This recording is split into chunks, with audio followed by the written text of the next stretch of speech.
Hello everyone, this is your friend from Naruto Audio Fanfics, and we are back once again with a brand new fanfic.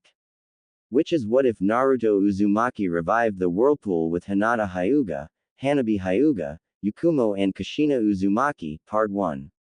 If you enjoy this story, don't forget to hit the like button, thumbs up, and subscribe to the channel for more amazing Naruto fanfics like this.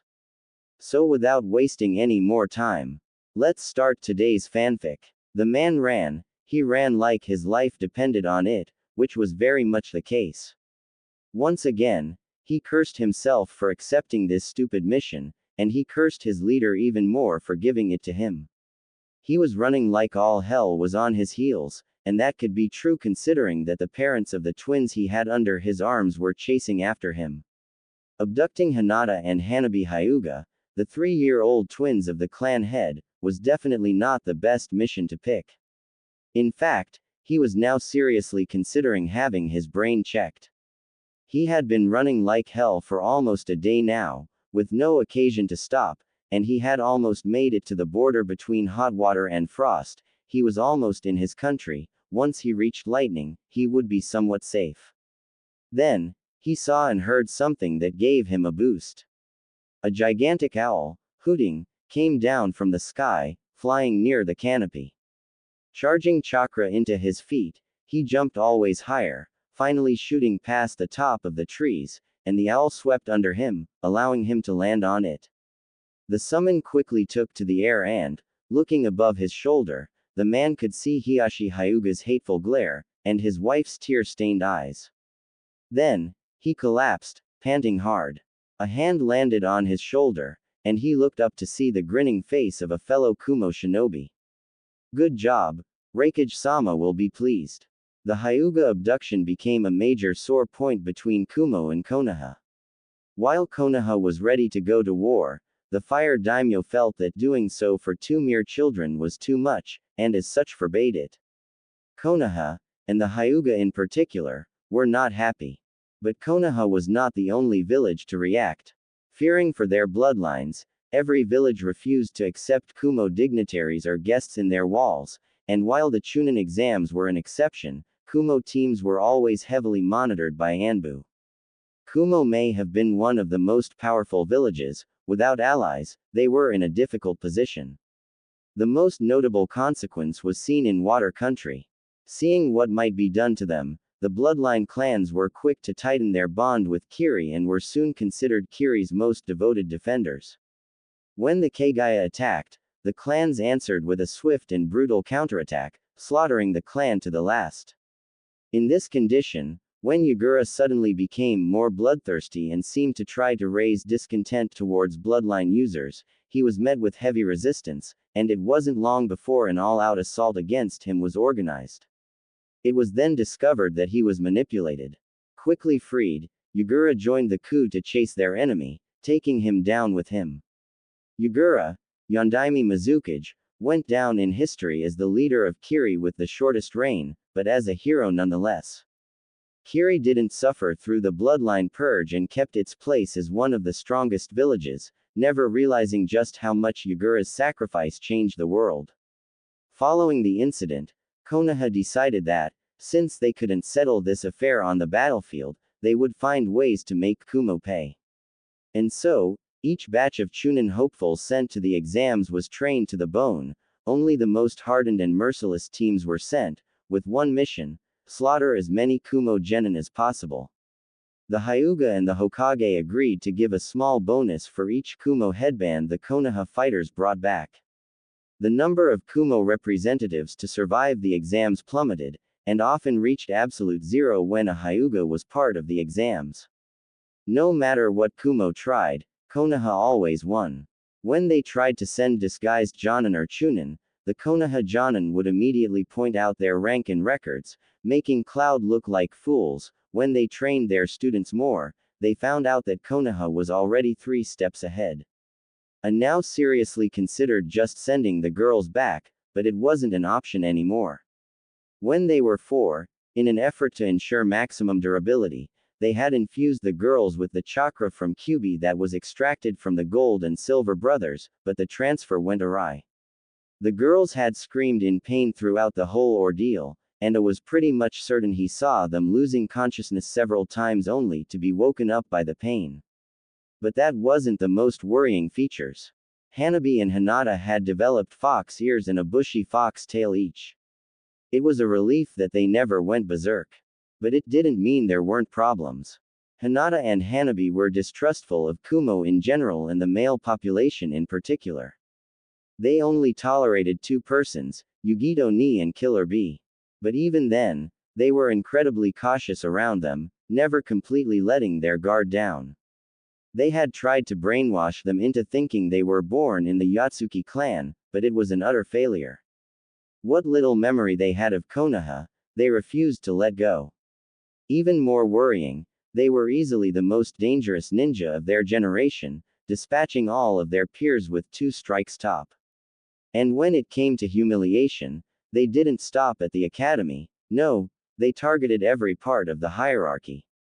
Paint bombs placed in the Jonin Lodge, entire squads of Chunin having their shampoos switched with hair dye, Anbu ambushed on their patrol routes and tied up in compromising positions, knockout gas placed in his own office. What frightened A was probably the fact that they always managed to show just how their prank could kill. Danzo looked upon the arena with interest. After the Hyuga abduction, Hiruzen had pleasantly surprised him, placing a reward for each Kumo genin killed, and because of that, he had decided to help, in his own way. So, he had built the Gauntlet, an underground arena where promising students trained and fought, using standard Anbu gear, porcelain animal masks and bandana on their hair to conceal their identity. No killing move was allowed and a cadre of med nin ensured that there wouldn't be casualties. At first, he thought it could help find some recruits for Root, but after seeing the records of the students leaving this arena, the first squad with one of his competitors to encounter opposition decimated their enemies in a matter of seconds. Those were genin from Iowa. Before the Rock Jonin could understand what happened, his students were dead and the Leaf genin had distracted him enough to allow their teacher to land a killing blow. In the span of 5 minutes, a genin squad 3 months out of the academy had decimated a squad of Iowa genin with a year of experience. From then on, Danzo had poured more and more resources into the gauntlet. Even his Root were defeated in some instances. Of course, it was the youngest Root members that fought in the arena, but it was still impressive. And given the violent increase in quality seen in the Konoha genin, he realized the gauntlet could prove more useful to Konoha than his Root could ever hope to be. From these facts, he drew the logical conclusion, sent his Root to rehabilitation, and dedicated himself fully to the gauntlet. In the span of 3 years, it went from a miserable arena to a complete underground complex, with training grounds, armories, a jutsu library, its own hospital, and a number of safe houses. Konoha's very own underground fortress. Of course, Hiruzen, no matter how soft he was, couldn't be blind to this enormous change. One day, while Danzo was going over the new students at the academy, Hiruzen had confronted him. It had taken some convincing, but in the end the aged Kage had agreed to let it run. He did not regret it. One student of the gauntlet could turn a mediocre squad into a war machine, and now the gauntlet had been running for 9 years. Konoha was stronger than ever, and this year's batch was one of the most promising and frighteningly powerful he had seen. In the arena, smoldering craters covered the ground, 2 panting youths standing their ground. Taka and Kitsune, the 2 most powerful fighters to have ever entered the arena. Taka was powerful, precise, fast learning and ruthlessly efficient. His talent in ninjutsu was absolutely frightening and he used his chikudo with uncanny dexterity. Kitsune was tireless, determined, stubborn enough to deny death itself, had chakra reserves bordering on Jonin, a talent in Fuinjutsu never seen since the Yondaime Hokage, and used his bladed staff with practiced ease. His stamina allowed him to force his way through the most difficult trainings, and while his chakra control wasn't the best, he could reach exceptional level of control on a technique through muscle memory alone. These 2 had a heated rivalry and always tried to outdo each other. One of them will become Hokage. Don't you think, old friend? Turning to the Sandaime Hokage, Danzo smirked. The aged Cage took his time before answering. We both know that only one of them is interested in the hat. Yes, but it is the one with the biggest problem. Do you have an idea on how to solve that? No, I don't really trust the Yamanaka with that, even Inoichi. Why? Can you imagine the kind of trouble it would cause if it was to get out? Danzo nodded, then rose and announced the end of the match. A draw, once again to the displeasure of the public and the gamblers in particular. At first Danzo wanted these fights to be held discreetly, but he had soon found out that a small public would worm its way into the darkness to witness the matches. What he couldn't stop, he decided to take advantage of, and soon the presence of public allowed him to have more funds for the gauntlet, increasing the quality of the equipment given to the students. Moving down the stairs, Danzo intercepted the two fighters just before they reached their assigned locker area. You have been exceptional, even on your last match. Excellent job. Keep the masks, you earned them. Both youth bowed. Keeping the masks given to them in the gauntlet was an honor, a mark of respect from Danzo. He didn't give those easily, but they had earned it. For 4 years, they had fought in the arena, besting every opponent sent their way except for each other. Tomorrow, they would be assigned their Jonin sensei, and Danzo was positive that they would pass, he had trained them well enough. As they left, they acknowledged each other with a nod before parting ways. Danzo was a proud man, and the last 9 years had done nothing to diminish that. The gauntlet had increased drastically the success rate of the true genin test, going from 33% to an impressive 80%, reaching 100% when you only considered teams with a member of the gauntlet. But he was no fool, he knew that these two's rivalry was fiercer than it should be. Should they find each other's real identity, Taka would feel insulted, to say the least. And now, they were bound to know so very soon, for they would be on the same team. Kitsune stalked the dark corridors of the gauntlet, peacefully making his way to the exit. For now, he still had control of their body, but soon Naruto would take over. He often felt dissatisfaction at their current predicament. Naruto was the main personality, and let's be honest, the poor guy didn't have a clue. He was loud, brash, obnoxious and wore orange. Orange, of all colors, he had to be enamored with orange, the color that only allows you to be camouflaged in the middle of lava. Not in a forest, not in an urban environment, no, lava only. It maddened him, but he had no way to change Naruto. If there was one thing he would give his brighter self, it was that he was stubborn. With a sigh, Kitsune thought back to how he was given life. During his life, Naruto had locked away everything that he considered bad. That included everything that increased the number or the intensity of the glares he received. As a result, he had locked away most of his anger, his ability to hold grudges, any murderous impulse, but also his smarts and talents in an effort to stop the teachers from hating him, and he had recently added anything remotely lust-related to the mix. In short, Kitsune was all that Naruto was not. When Naruto had entered the gauntlet, he had let loose of all those limitations, protected by the anonymity of the mask.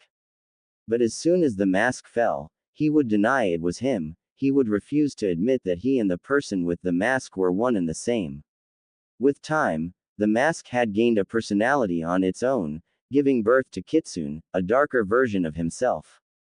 But for all his might, Kitsune felt incomplete, and strived to convince Naruto to merge and finally be whole, but he refused fiercely to acknowledge him as a part of his mind. Luckily, his fight against Mizuki had opened his eyes, and Naruto had taken steps towards the merging. Reaching the exit, Kitsune took one last breath, closed his red-slitted eyes, and removed the mask. Naruto exhaled slowly. He still wasn't used to the transition. Before, when he considered Kitsune another person, he just blacked out and found himself in some dreamlike state where he witnessed everything he did with dispassionate eyes, but since he admitted that Kitsune was a part of him, it was all clearer, and the transition felt more like moving back to the front. Moving back to the front didn't even begin to describe how it felt, but it was the closest he could think of.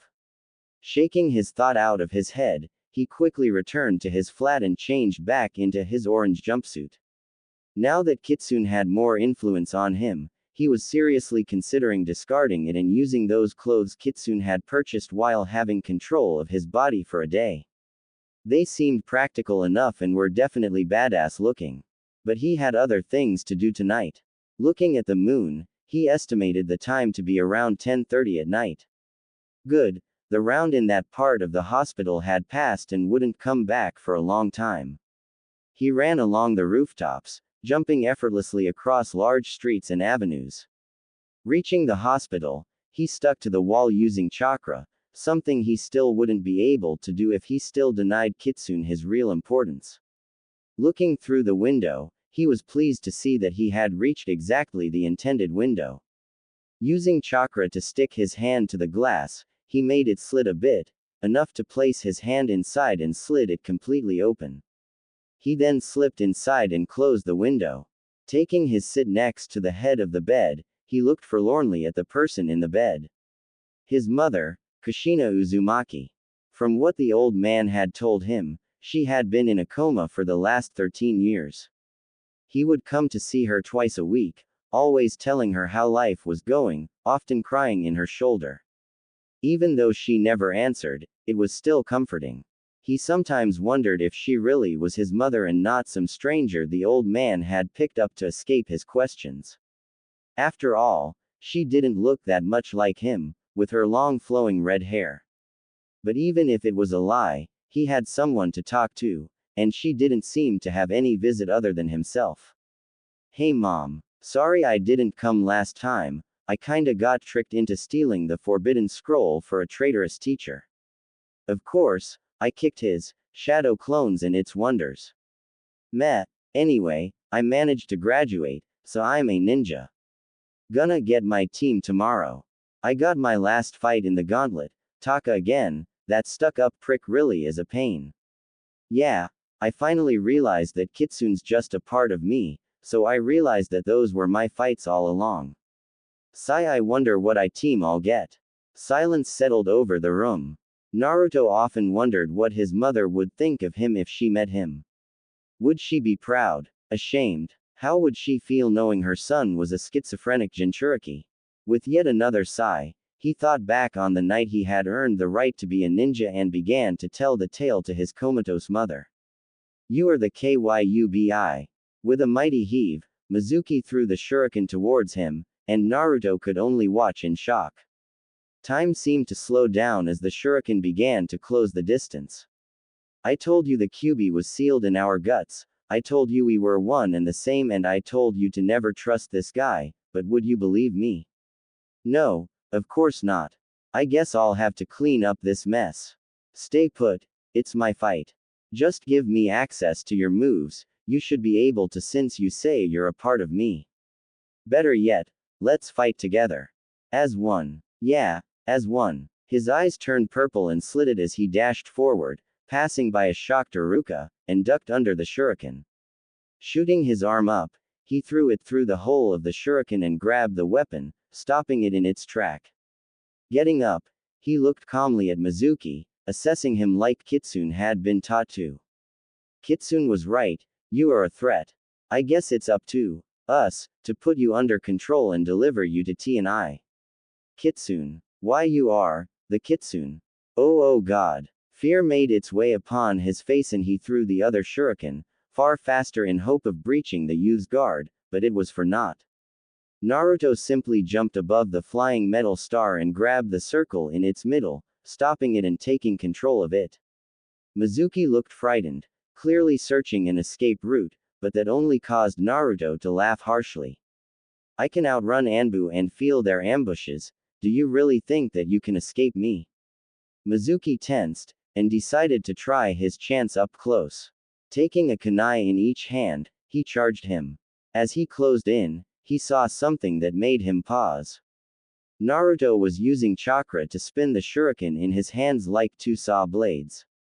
This pause proved to be his undoing, as Naruto charged in and cut both his arms before he could react. Then, dropping the two spinning blades, he jumped and kicked him square in the chest, causing Mizuki to fly back and hit a tree, hard enough to lose consciousness. Naruto sighed wearily as he turned to look at Iruka. The scarred Chunin looked at him in awe, completely shocked at the performance of his worst student. Naruto, how did you do that?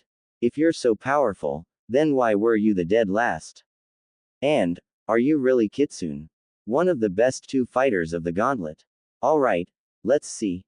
Sigh first, I used chakra to levitate the blades in my hand and put them in movement. Second and third at the same time, let's say that, Kitsune is kind of a second personality. He told me about that for a long time but I never listened. He's always pestering me about merging, whatever that is.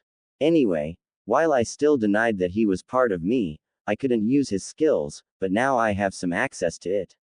Anbu suddenly fell from the trees, surrounding them.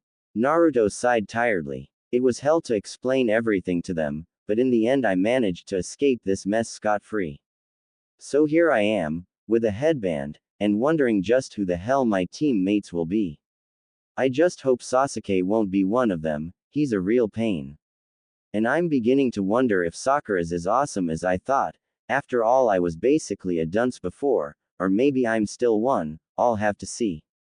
He said softly. I'll see you soon, Mom, gotta go and grab some shut-eye. With that, he went to the window, opened it and slipped outside before closing behind him and running to his apartment. Naruto walked into the classroom in utter silence. He still had his orange jumpsuit but felt slightly less comfortable wearing it, so he tied the jacket around his waist. He didn't really felt like drawing attention today, so he just walked up the stairs to take a seat in the back of the class. However, life is a bitch, so someone noticed him, and that someone happened to be Sasuke. Dobi, this is for those that graduated.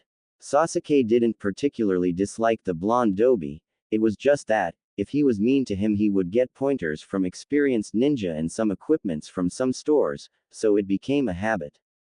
Besides, the blonde was so clueless that it actually was fun. But today it was different. Naruto simply looked at him dispassionately before resuming his journey up the stairs, as if he wasn't worth his time.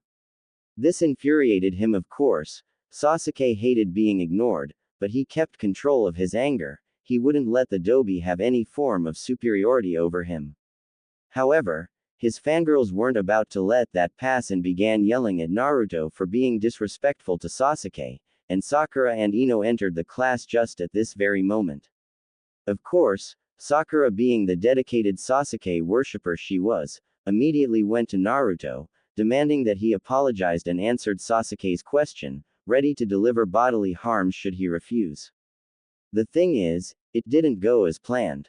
Since Naruto still hadn't answered, she, quite gleefully, decided to hit him, but as she sloppily swung her arm at him, he simply sidestepped the attack before driving a fist into her belly. The whole class went silent, looking in shock at them. They all knew that Naruto had a crush on Sakura, yet here they were, with his fist buried in her midsection being the only thing keeping her standing. Sakura, first and last warning. You try to hit me, I hit you. You actually hit me, I tear you a new one. Clear. His voice was casual, like he was talking about the weather and not about beating up his supposed crush. He removed his fist from Sakura's guts, letting her fall on her knees. He looked around the class, seeing that all eyes were on him. Not wanting to bother with an explanation, he simply jabbed his thumb at his forehead, the nail lightly clicking against the metal of his headband. Then, he simply walked back to his seat and resumed his looking into space.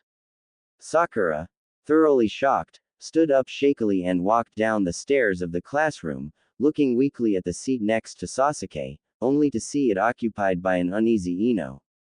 Defeated, she settled for the closest seat at her disposal. When Iruka entered the classroom, he was shocked at the eerie silence that reigned in it. Frowning slightly, he made his way to Shino and asked the boy about what happened.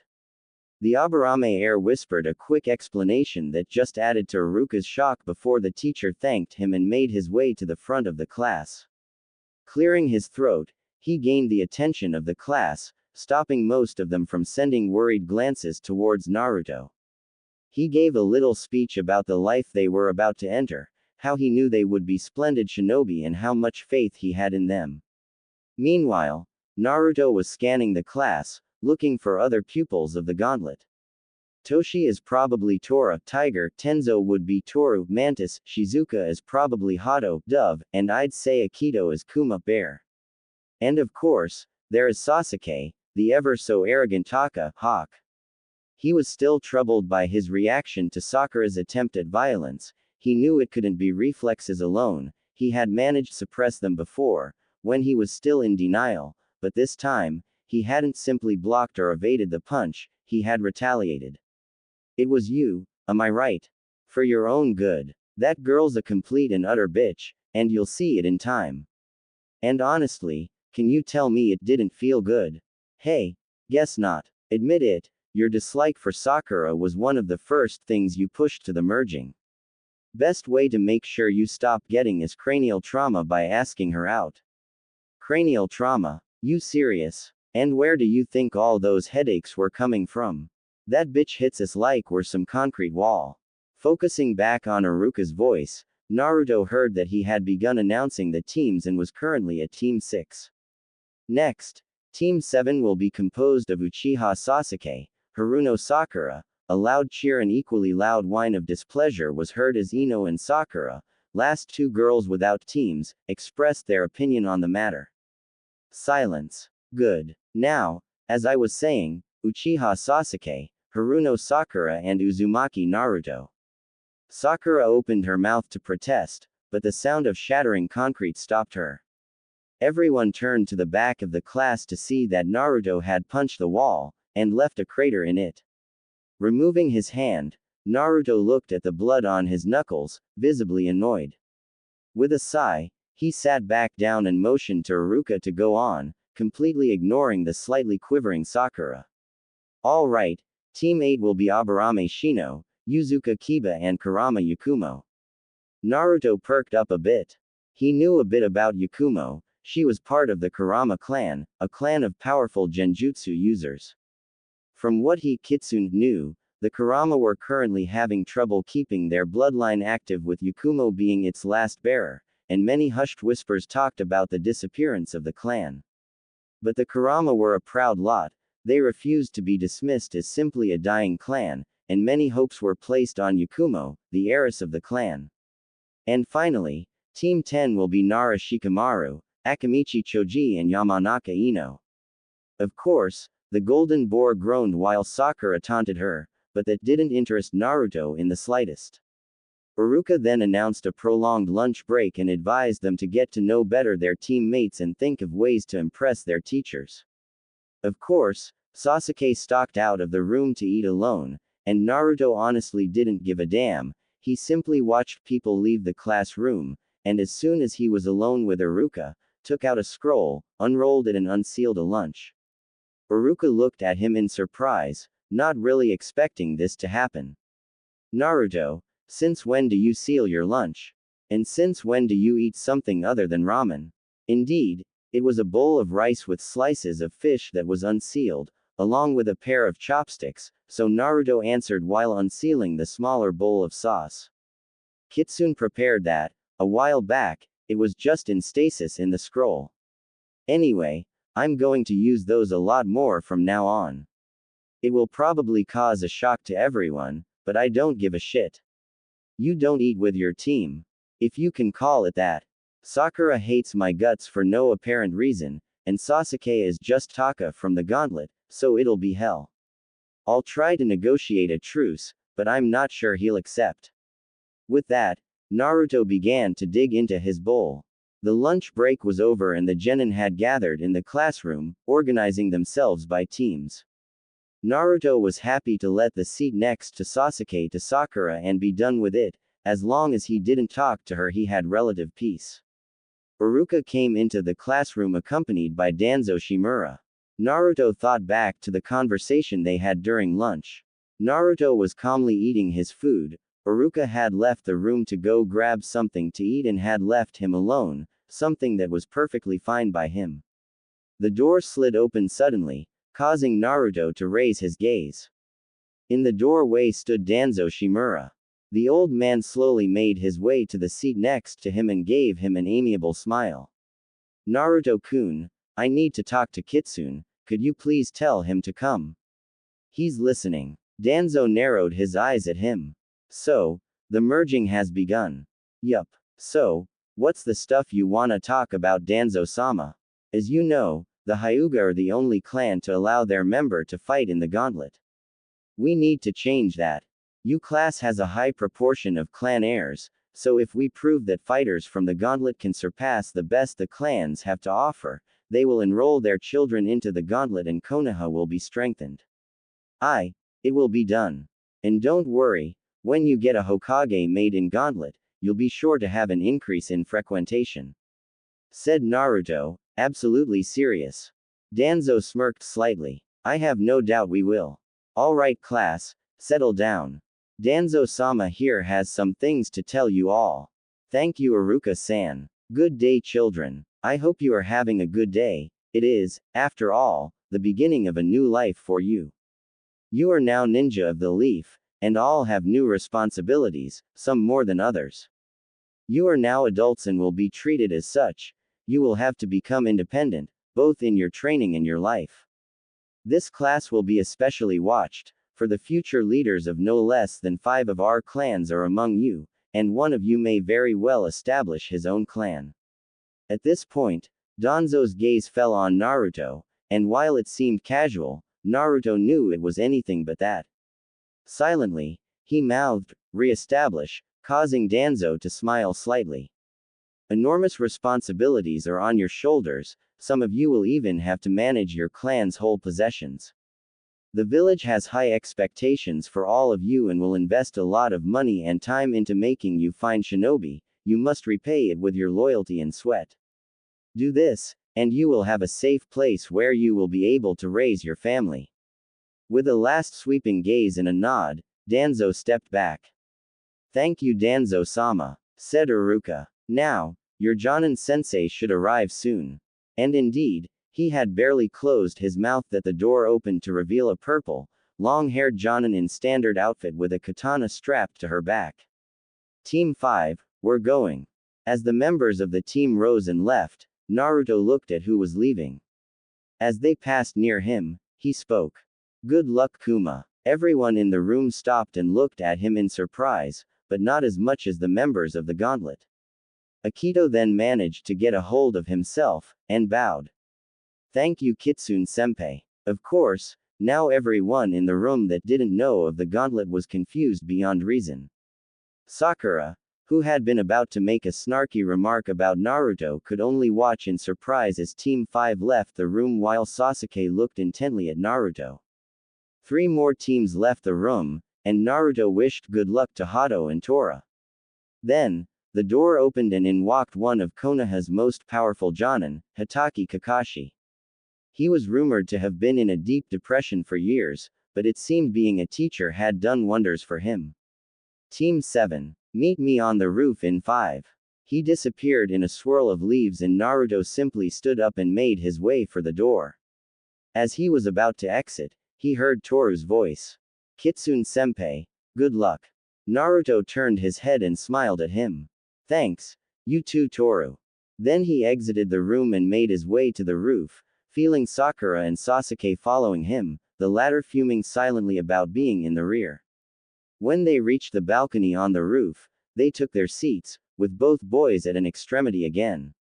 Kakashi was practically beaming at them, he seemed to be in an extremely good mood today. Welcome my cute little genin, he said, getting a grunt out of Sasuke, a protest out of Sakura, and a loud laugh out of Naruto. Ha, I like that one. Think you could use it all the time sensei? It sure would make the D ranks a bit less dull.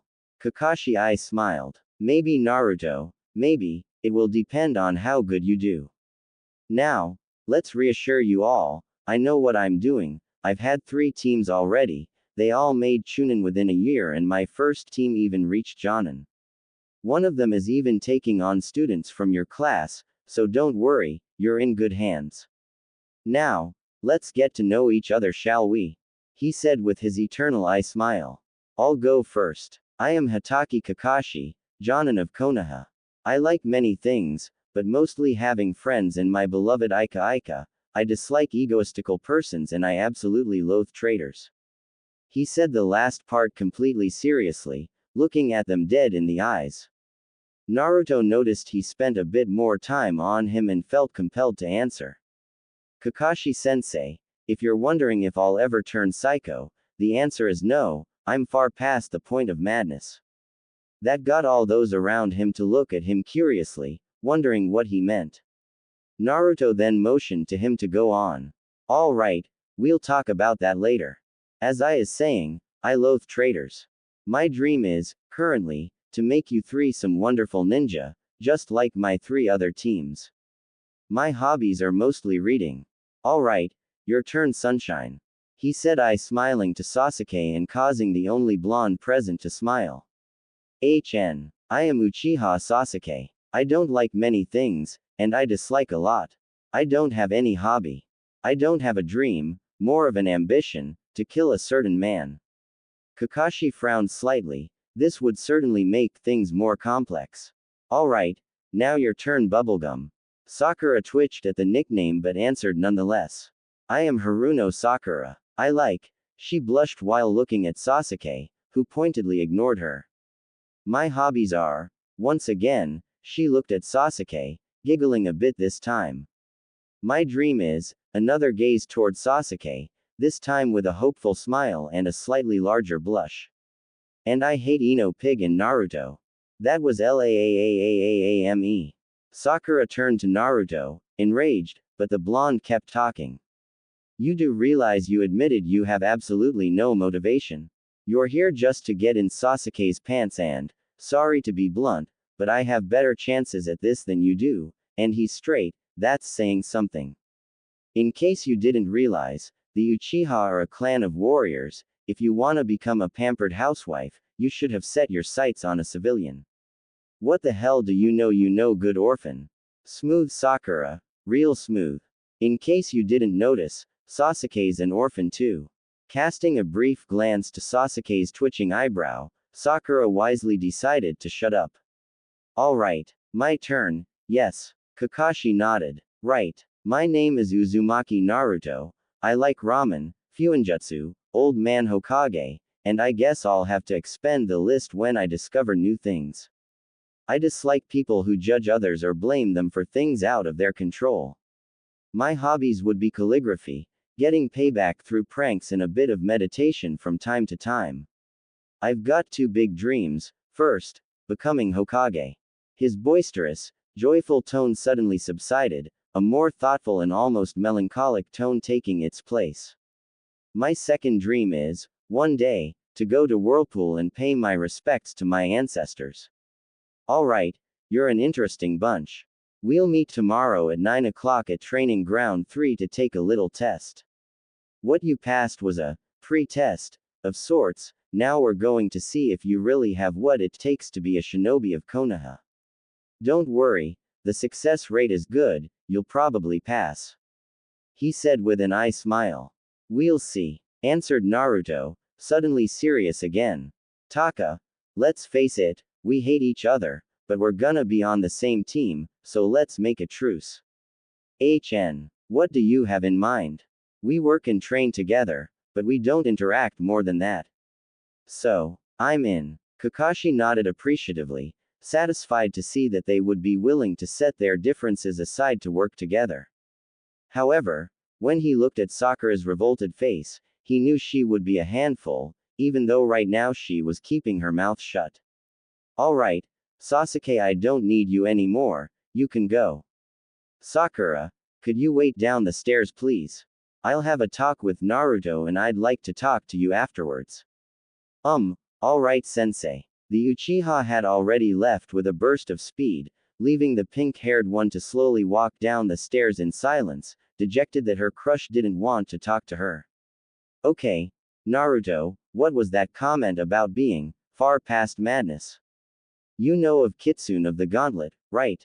Yes, I know of your identity in the Gauntlet. More like second personality, said Naruto, causing Kakashi's eyes to widen in shock. Wanna meet him? He's a bit on the snarky side, but he's an okay guy. Naruto, are you telling me that you are talking to a kitsune in your head? Don't worry, he's not the fox. Let me show you. Crossing his fingers, he summoned a shadow clone on the bench next to him. The clone opened his eyes to reveal that they were red and slitted, causing Kakashi to tense. Nice trick, good idea. So, here's our teach, huh?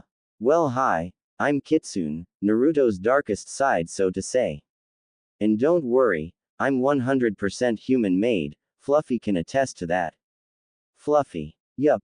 No end of fun calling that wet fox Fluffy. Kitsune then proceeded to explain his birth to a dumbfounded Kakashi. And that's about it. Since we're on the way to merging, we can say we're past madness, don't you think? Well, so it seems. Though I admit I feel a bit queasy about a schizophrenic Jinchuriki. Yeah, I know. Anyway, was there anything else you wanted to talk about? Yes, do you really want me to keep using cute little genin? Naruto and Kitsune looked at each other before grinning maniacally. Heck yes. They said as one. Have you seen the look on their faces? It was hilarious. Continued Naruto. Okay, I'll see about that, you can go now. Tell Sakura to get up here on your way down. Sure thing. Kitsune dispelled and Naruto left for his apartment, signaling to Sakura to climb back up as he passed her.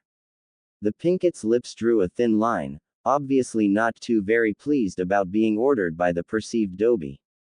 As she reached the balcony once again, she sat in front of her teacher.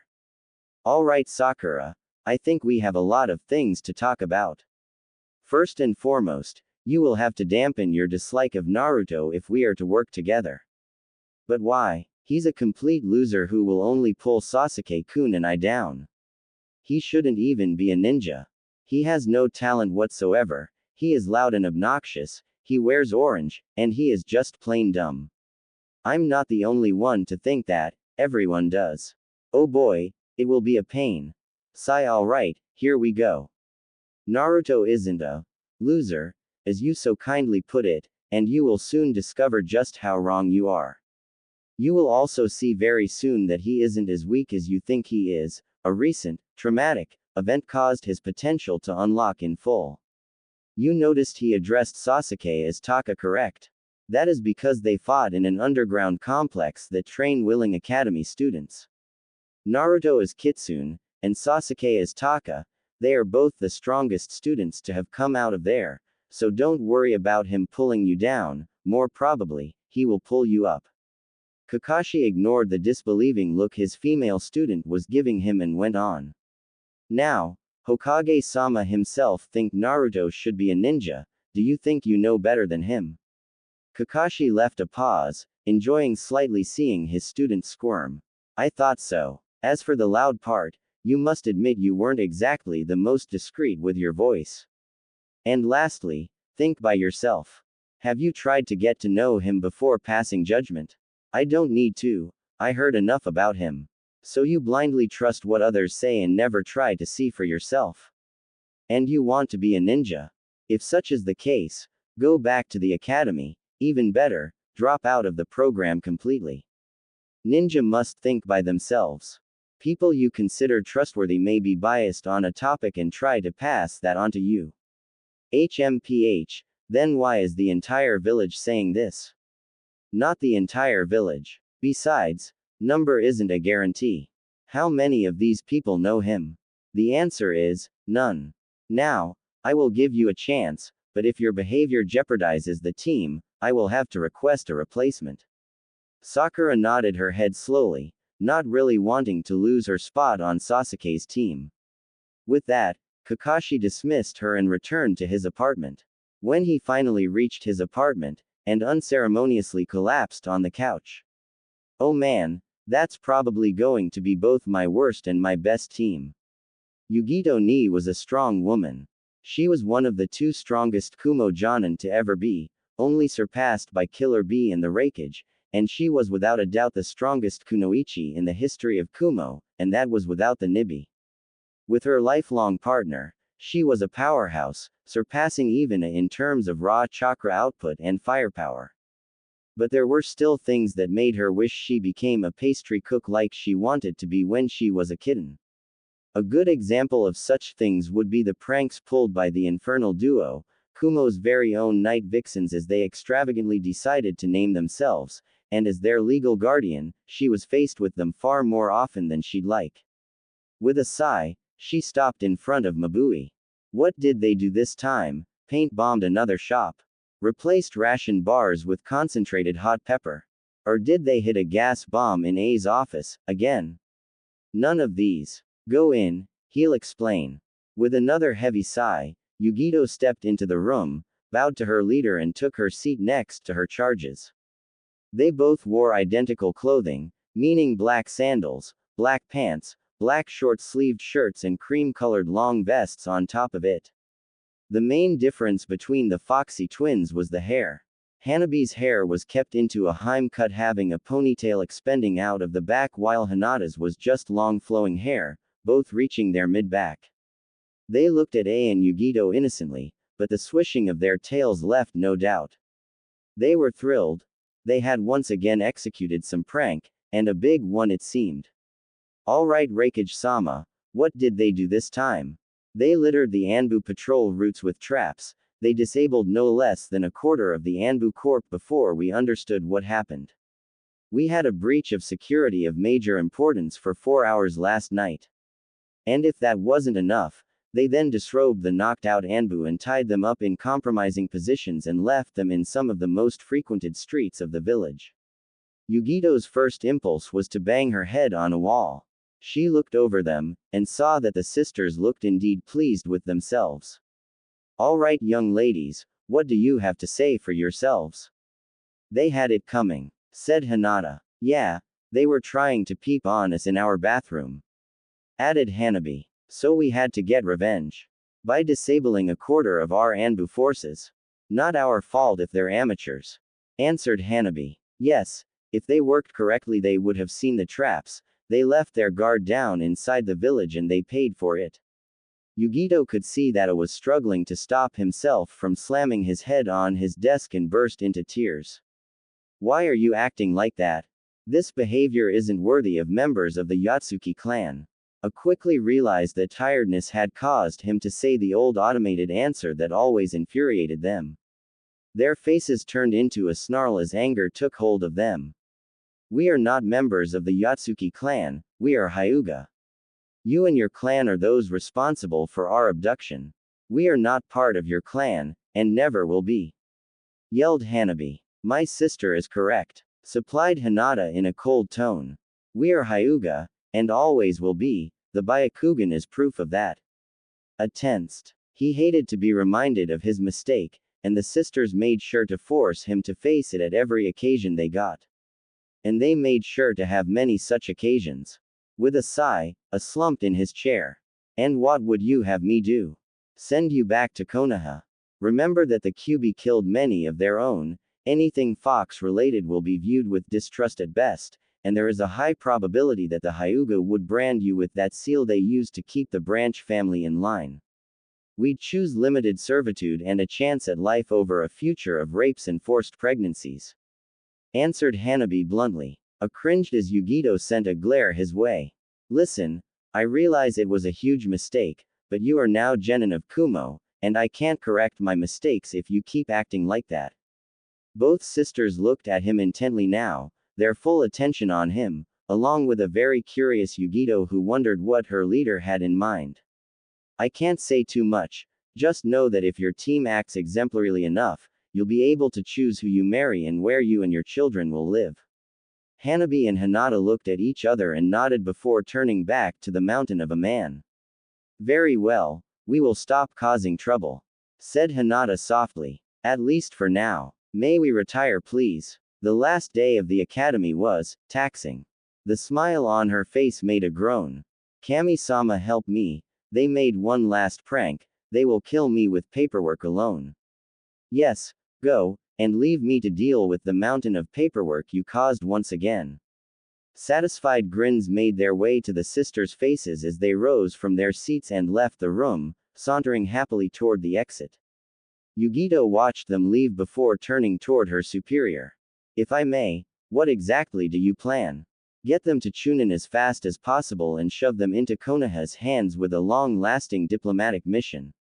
They cause far too much havoc in Kumo. Why not tell them directly? If they knew just how much I want to send them back to the leaf, they'd make my life an even bigger hell, and I can live without that. Yugito nodded in understanding before rising to her feet, bowing and leaving to return to her house.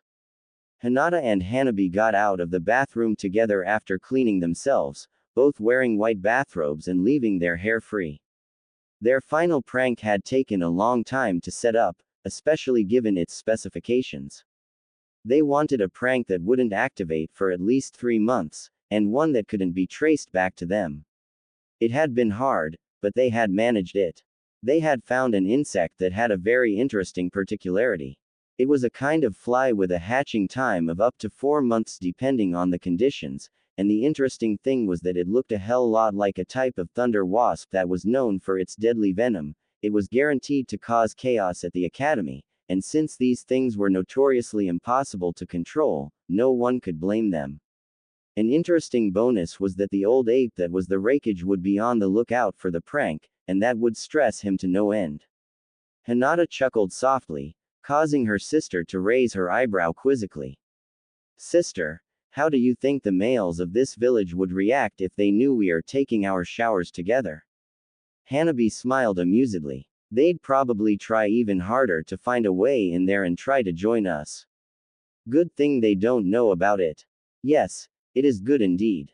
Now, let us go to bed, some rest will do us a world of good. Yeah, let's sleep. They shed their bathrobes, Hanabi enjoying some moments of vanity as she looked at her body in the mirror. Then they picked their nightwear, large sweatpants and equally large shirts, before slipping together in their bed. There, they held onto each other, like they did for years, then lightly brushed their lips together. Not a full kiss, but enough to tell themselves their first kiss wasn't stolen if such a thing was to happen. I hope we'll see Dream-kun tonight too, said Hanabi, somewhat childishly.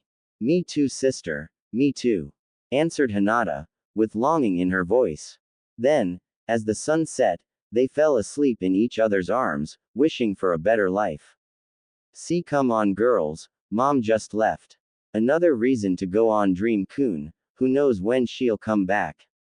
Yes, we must make the most of it. Giggle, don't you like it? That's not the problem. It's private. So you do like it. I think I'll use my mouth now. What? What are you, damn? I think Dream-kun likes it, sister. Come on Dream-kun, don't they look nice? You can lick them, you know. Oh to hell. Yes, that's it Dream-kun, you're finally getting into it. You sure taste good. Thank you Dream-kun. Ooh, you do know how to use your tongue, nah. So does your sis. Grunt shit, I'm gonna, gulp yummy. Now, the main dish. Oh heck yeah. Now foxy ladies, who's goin' first? Naruto woke up with a start. What the hell was that dream? They never went so far before. Well, looks like puberty hit.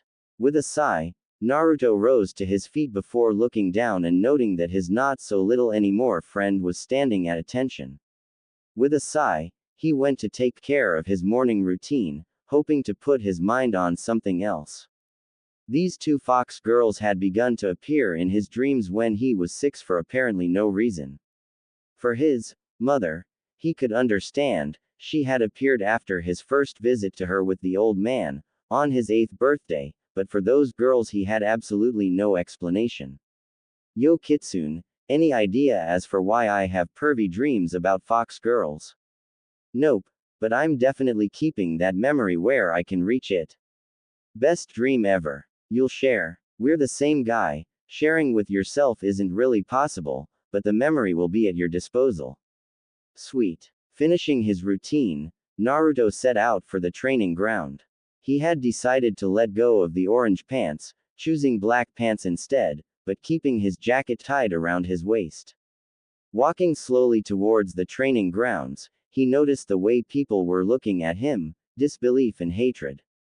They couldn't believe he had been made a ninja, they felt outraged that such a thing was allowed. Not that he cared anyway. One particularly stupid civilian that enjoyed bullying him decided to step into his path, blocking his way. Naruto eyed him lazily and talked before the idiot had the chance to open his mouth, effectively wiping the smug smirk from the man's face.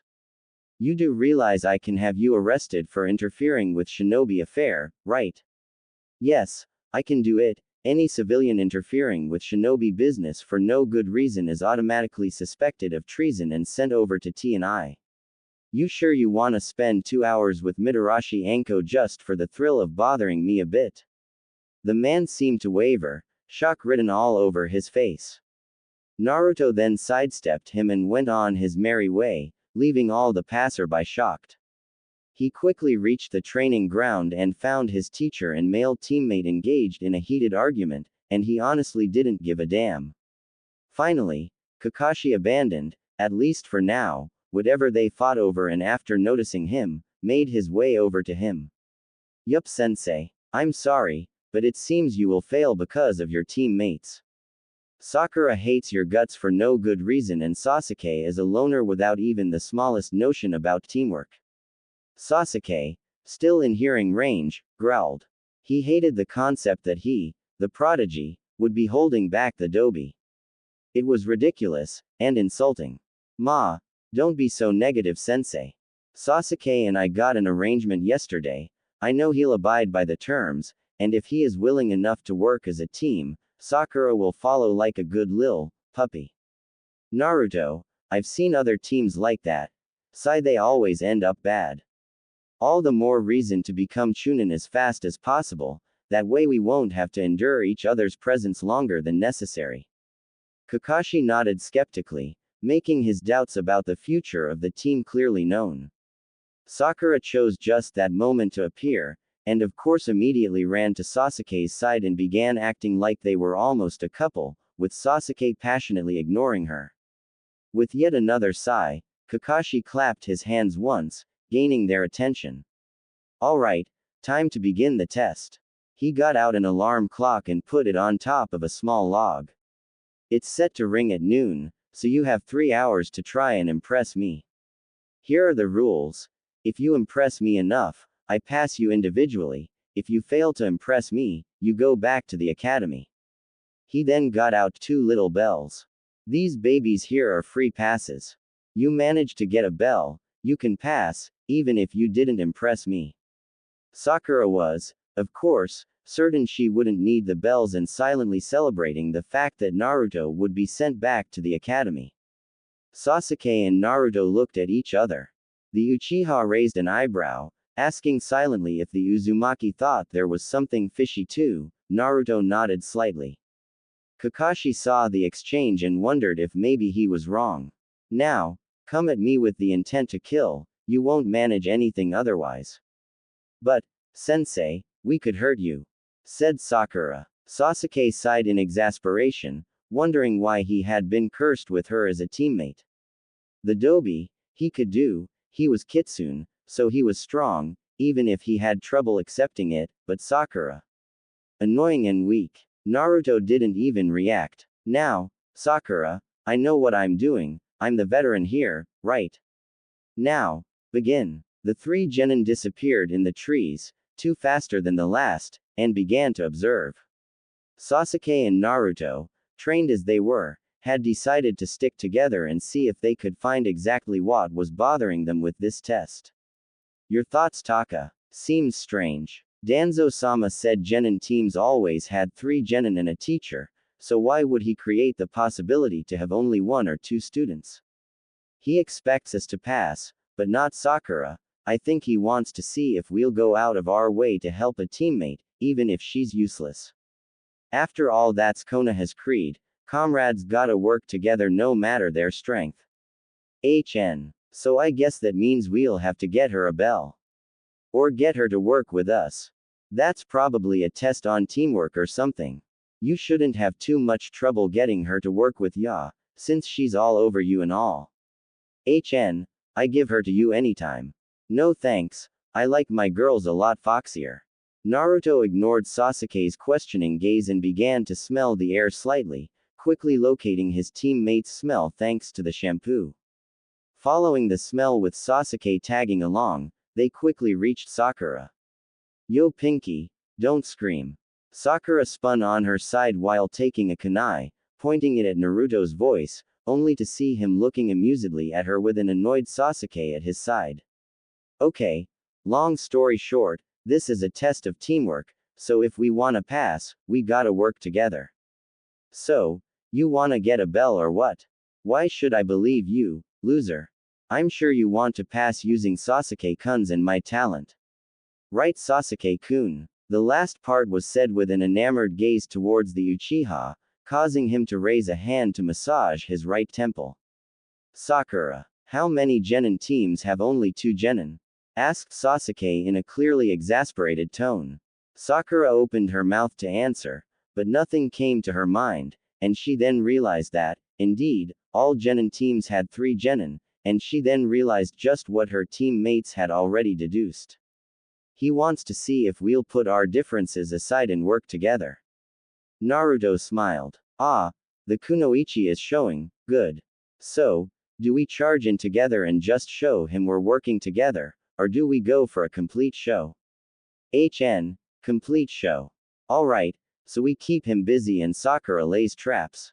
Sasuke nodded, thus gaining Sakura's undivided support to the plan. Alright Pinky, choose your zone, lay your traps, and signal us when you're ready, K. Sakura nodded and began looking for a good zone to trap. Kakashi was surprised, it was already an hour and his students had yet to show, something that really surprised him. His previous teams had already attacked, most of the time to show that they worked together and had understood the goal of the test, but not this time. He had no doubts that both Naruto and Sasuke had understood the test, but by now they should have. A hail of shuriken interrupted his thoughts and his reading, forcing him to jump out of the way and stash his book away. His feet had barely touched ground that he jumped again, avoiding a second volley of metal stars. Backflipping out of the way, he landed on his feet with a kunai in each hand. In front of him were Naruto with his bladed staff and Sasuke with his chikudo. His brow furrowed, but before he could talk, Sasuke dashed forward, slashing low and forcing him to block his blade with one of his own. Quickly, his second kunai went up, stopping Naruto's attack. Naruto, using his kunai and his staff as support, slammed his foot into his cheek just as Sasuke's right foot left the ground to lodge itself into his stomach. The combined impact threw the Jonin towards the trees.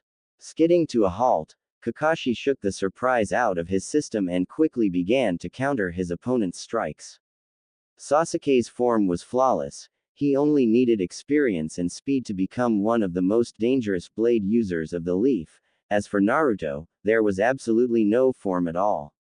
The only constant seemed to be movement. There was no pattern, no way to predict his next strike, no style, or at least none he knew of, and it was frighteningly efficient. Without really noticing it, Kakashi was slowly pushed back towards the trees. Suddenly, a trap was triggered, sending a hail of kunai his way, forcing him to jump out of the way, and directly into another trap. For 10 good minutes, he had to avoid traps, and while they were basic, it wasn't that easy with 2 of his students keeping him occupied. The killing blow came after a particularly vicious series of traps. One had released a cloud of gas of quite displeasing smell, but it wasn't really hard to block it out. Another had caused a slight ringing in his ears, thus limiting his sense of hearing, and his eye was locked on his weapon-wielding students. Suddenly, they both lowered their stances, slightly confusing Kakashi, until he saw Sakura sprinting to stand at their side, with both bells in her hand. Kakashi stood there, shocked, for a minute, before getting a hold of himself. Well, I am impressed. Most teams would have chosen the easy way and simply attacked together, but you decided to go for the hard way and actually try to get the bells. I am very impressed. So are we, said Naruto. You're a real badass, And you weren't even at 25%. What are you talking about, Naruto? Asked a surprised Sakura. He is said to be almost cage level. Do you really think that 3 students out of the academy, no matter how good, could land even a single hit on a serious cage? Sakura's eyes grew the size of saucers as she looked at Kakashi. Sasuke, hearing this, looked thoroughly pleased, probably because he had a really strong teacher. Anyway, said Kakashi, I have quite a good idea of both Naruto and Sasuke's specialties and capacities, so I'll have to test you, Sakura, and see where you can improve. We'll probably spend the next weeks bringing you up to par. Then, he turned his gaze to the 2 boys. I expect you two to keep working. I'll give you a voucher to allow you to borrow some scrolls at the Jutsu library. You both know your elemental affinities. Both nodded and Kakashi handed them a piece of paper with an eye smile. Good. I trust you to avoid going overboard. Naruto and Sasuke departed and made their way toward the Jutsu library. At the founding of the village, most of the population was made from clans such as the Uchiha, Hyuga, or Kurama, so a good deal of the most important institutions in the village had been entrusted to clans, both to ensure they were functioning and to show trust towards the clans. For instance, the Uchiha had been given the military police, the Hyuga were in charge of the relations with the fire daimyo among other tasks. The keeping of the Jutsu library had befallen the Senju, but since there officially was only one Senju left, the staff was composed of families with ties with the Senju. The library was a tall building, heavily reinforced to resist possible attacks and capable of locking onto itself until the danger had passed, making it one of the entrance points to the shelters. They walked inside and went to the reception. The man at the reception looked up, and smiled brightly at Sasuke when he read the note, but he saw Naruto just as he opened his mouth, his expression immediately turned sour. I am sorry, but we do not allow the likes of him in our respectable institution. Sasuke rose an eyebrow and prepared to question the decision, not out of the kindness of his heart, but because he felt insulted by association, but Naruto put a hand on his shoulder and shook his head once Sasuke looked at him. Go find your scrolls, I'll come in soon. Could you just gimme the paper? Sasuke shrugged and gave him the paper without a care and went inside the library. The man behind the reception desk had an incredibly smug smirk on his face. Good, now leave the building, boy. Naruto looked at him, gave a cheesy grin, and then formed a cross with his fingers. In a puff of smoke, a clone appeared and left the building. Done, and now we'll nicely wait for Hokage-sama to come here. All smugness left the man's face, quickly replaced by fear, as he tried to usher Naruto inside and get him to recall his clone, but the blonde wouldn't budge, and soon the receptionist was bordering on hysteria. A Jonin seeing this came closer to investigate. What's happening here? Naruto turned to him and gave a civil, if a bit sinister, smile. It happens that this guy doesn't think the local Jinchuriki is allowed in the Jutsu library despite written orders from Hatake Kakashi-sensei. The Jonin took a second to digest the information. Can you show me these orders? Naruto made a clone and had the clone hand its copy of the note, causing the Jonin to quirk an eyebrow, both at the technique used and at the mistrustful behavior. Not the original. Do I look stupid? Said Naruto, causing the Jonin to look at him quizzically. Enough people have tried to screw me over, I'm not trusting of strangers. The Jonin read the note, handed it back to the clone, and leaned against the reception desk. So kid, what kind of reparation are you gonna ask? Dunno. Why? Well, that guy is basically suspected of treason just for refusing entry to a ninja. That caused the receptionist to pale horribly. And while I doubt Ibiki and Anko will find any link to another village, the mention of the Leaf 2 top interrogators made the man even paler, bordering on transparent. You will still be allowed to demand reparation for that, and since it's a grave offense, you could even demand to have his house and be granted your wish. I'll think about it. After all, I'll need some pocket money in the future. It was at this moment that the Hokage arrived, and he didn't look too pleased. Naruto, what is this matter your clone told me about? This guy decided I wasn't welcome here and ignored written orders from Kakashi-sensei. Here's the note, said Naruto, handing the paper to Sarutobi. The Sandaime read the note, glared at the receptionist, and snapped his fingers. 4 Anbu appeared, kneeling in front of him. Take this man into custody, he is suspected of treason. Naruto, come to my office in 2 days, we will discuss the reparations you can ask. Okay old man, thanks.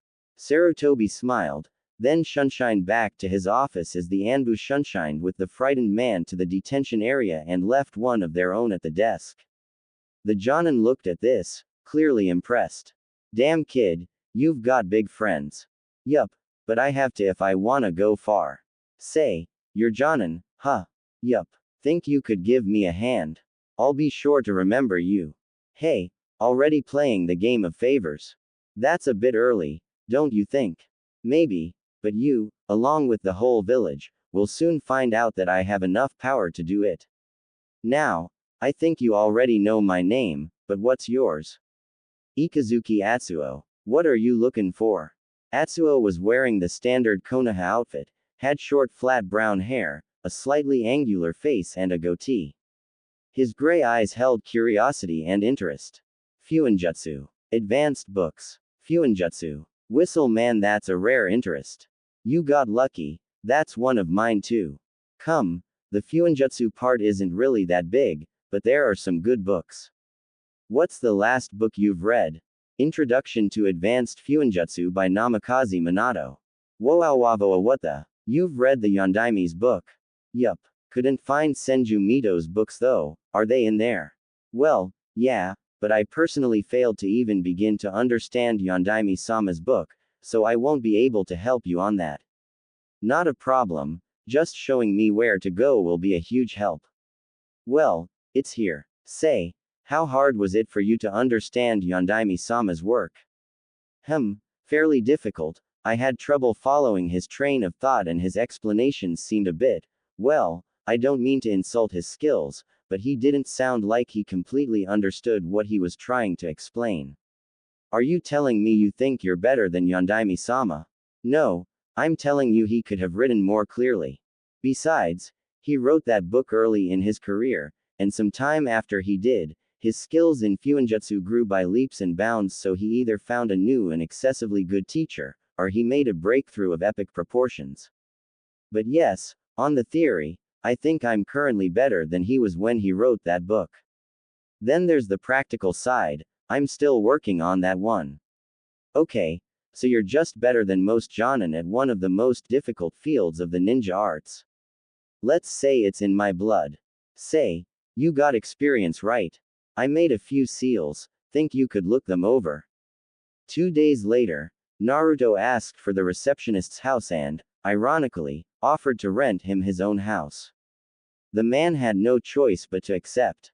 2 months passed. Team 7 was slowly progressing, mostly because Sakura was trying to catch up, something she was doing with surprising gusto and determination. Naruto had found in Atsuo a teacher and kindred spirit, and when they began talking Fuinjutsu, they were often at it for hours. Together, they imagined new seals never seen before and worked to make them real. It was slow but there were progresses made. Very soon, Naruto was introduced to Atsuo's neighbor, an orphan girl by the name of Tenten that was crazed enough to build her own forge on the roof of her apartment building. The interesting thing was that the forge worked perfectly and she produced some of the finest weapons of the leaf, even if she didn't know that. She also held an interest in Fuinjutsu, and soon the three began spending entire days talking about possible seals and their applications. As a sign of friendship, Tenten reforged the blades of Naruto's staff and gave him some of her kunai and shuriken. Today was a day off for the entire village since the clans would be busy for the whole day. Today was one of the biannual clan gatherings where they discussed how their lands were doing. All of the major ninja clans of the village had noble status and had large properties spread throughout Fire Country, and while the minor clans also had properties, they weren't as big. Twice a year, the members of the clan taking care of the lands would come to Konoha to give their report on both the economic situation of the lands under their care and the troops trained on their lands. Konoha in itself was too small to hold Fire Country's full military power, at least if they wanted to count, so the clans trained ninja on their lands in an effort to bolster the ranks. While the ninja trained out of the village weren't as good as those trained in the village, and rarely went beyond Chunin, they were an important part of Konoha's military power. Today was important because the heirs of most of the clans would be introduced to the marvels of land owning and managing. While it may look like a hassle, it was actually of the utmost importance.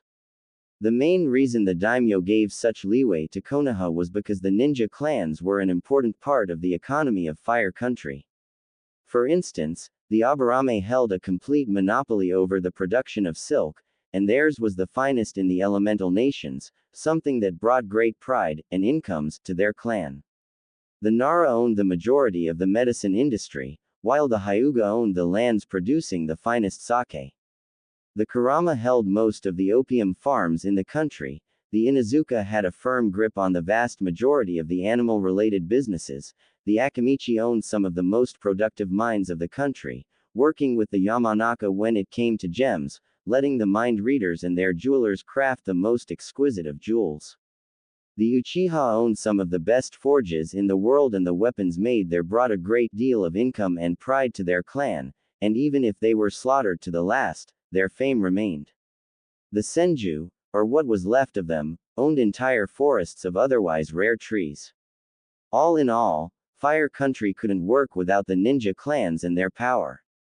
Naruto on his part was patiently waiting in a conference room in the gauntlet. Danzo had told him to come here, and he had a good idea of what was waiting for him.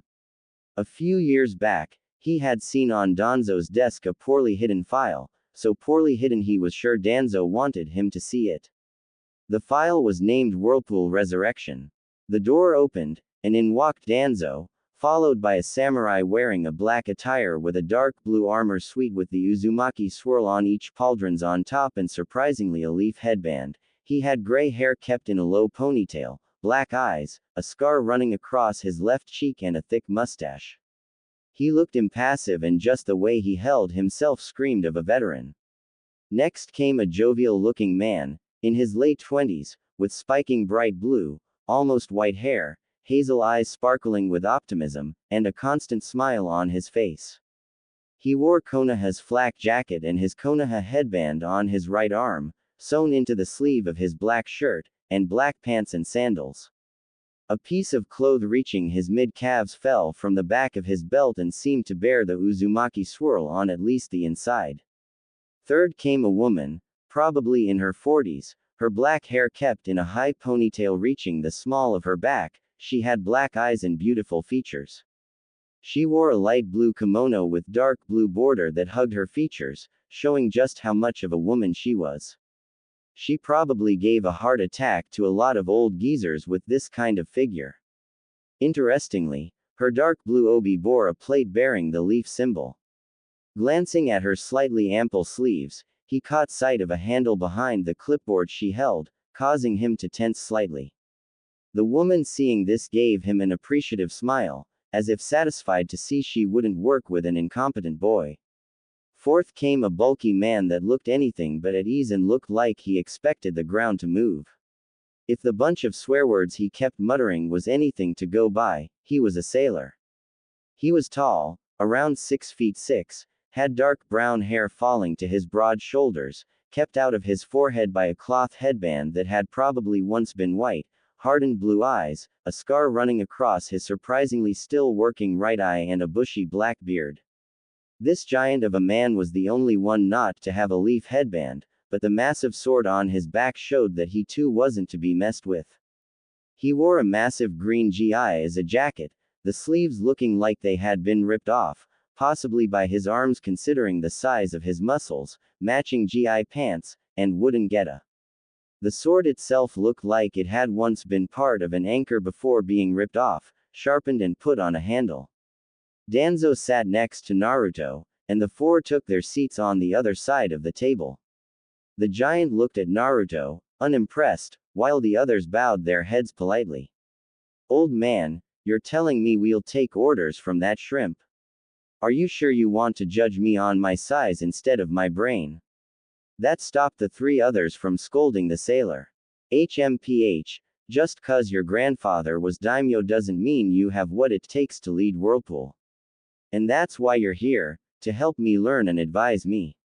Though if you don't feel up to the task, I can always find someone else. The man glared at Naruto while the blonde calmly held his gaze, not giving an inch. Finally, the giant relaxed and let out a boisterous laugh.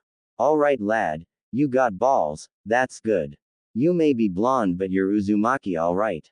The name's Sufuku Daijiro, recently appointed leader of Whirlpool's fleet. May it be for war or trade, I got the ship for it. You can find me in Kiri's bingo book. They nicknamed me Blood Wave after I sunk a quarter of their fleet. They attacked the wrong guy. My pa was Whirlpool's last admiral. Well, it is a pleasure to meet you, Daijiro-san. Hopefully we can grab a drink together when I'm of age and finally able to go to Whirlpool. Ha, count me in. All right, old man, your turn. He said, elbowing slightly the samurai next to him, causing the man to let out a gruff sigh. Uzumaki-sama, I am Musashi Masahiro, commander of Whirlpool's samurai forces. I know you are a ninja and as such probably don't think much of a samurai, but I assure you that my troops can give a run for their money to a lot of ninja. Masahiro-san, I do not think less of you because you are a samurai. It would be not only stupid but also insulting towards you and your troops. I may be your leader, but it doesn't mean I can disrespect you. Masahiro by now was literally beaming with pride, delighted that his new leader was thinking in such a way. Those are exactly the words of your grandfather. I am proud to once again serve an Uzumaki. I was part of Whirlpool's forces before the fall of the village. Rest assured, my lord, that all that your clan taught us will be passed unto the next generation. I am pleased to know this, Masahiro-san. I may require your tutoring later on. I wish to know all that my clan left behind, even if it isn't part of the ninja arts. It will be my pleasure to teach you, Naruto-sama. Naruto smiled. He could see now that he had gained the loyalty of the old samurai for more than just his family name. Next, he turned to the woman. My lord, I am Okami Keiko, clan head of the Okami clan and appointed to manage Uzu's economy. It is an honor to serve you. Okami, that name sounds familiar. If I remember correctly, your clan was originated from Earth Country. Our lands there have been destroyed after the container of the Five Tails attacked. Apparently he considered we were on his territory and didn't want any human near him. We had to flee, and since Iwa didn't help us, we decided to leave Earth Country altogether. Danzo-sama offered us asylum on your lands under the condition that we help, something we have strived to do. I see. I hope you didn't lose too many people during the attack. No, Han-san was more interested in making us leave. My father-in-law, my predecessor as clan head, negotiated our flight in the middle of a battle. It left him crippled but alive, and Han-san allowed us to leave despite being able to kill us. I see. You have my condolences for your husband. Kiko's eyebrows shot up, in surprise.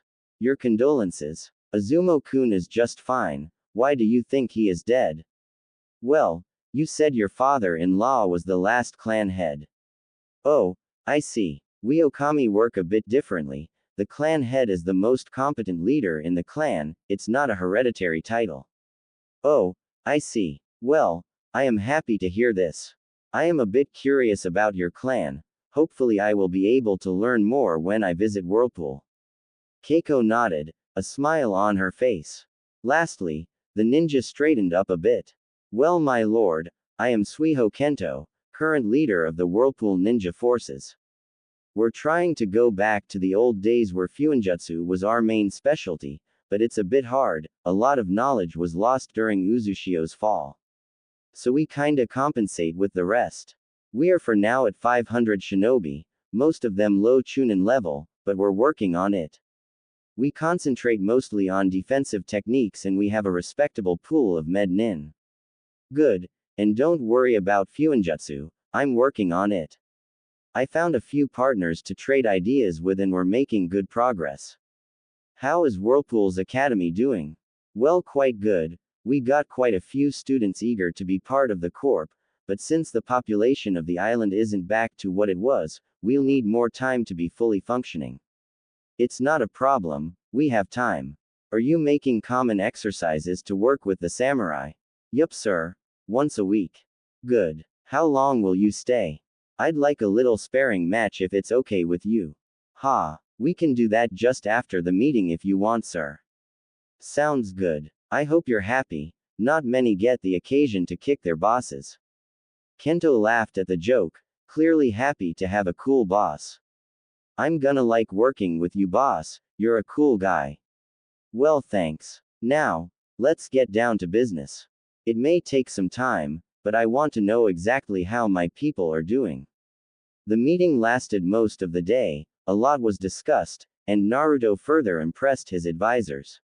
When they left the village after the sparring match with Kento, they were all happy with their new leader and Daijiro was loudly boasting that he had the best boss around. Danzo, who had stayed with him all along, was impressed. You did exceptionally well. I prepared. Besides, a leader is there to serve the people, not the other way around, so I gotta get into the mindset. Danzo nodded, pleased with his charge. How is Kitsune doing? Not much left, most of the merging is done. Well, if you'll excuse me, gotta go grab some shut-eye, it was a tiring day. Danzo nodded, letting the youth return to his home. 3 long months since graduation, 3 months of D ranks and Sakura being trained into the ground to catch up. It had taken a month just to convince her to stop dieting, but, after that, she had made fairly good progress. She had begun as a weak genin and already was at high genin level with a fairly good level in genjutsu and was studying medical ninjutsu, something that would be a boon in future missions. She was already competent enough to close open wounds and was beginning to study how to repair organs. But while training progressed well, they had grown tired of the D ranks, especially those where they had to chase that damned cat. Since they all shared this feeling, they agreed to ask for AC rank at their next stop at the mission office. And it was just this morning. Sensei, could we have a word before going in? Asked Naruto. Kakashi, pulling his nose out of his orange book, looked at him curiously, gesturing for him to continue. We are tired of the D ranks, sensei. Said Sakura. We think AC rank would be beneficial. D ranks are no challenges. AC rank might show us how much we've progressed.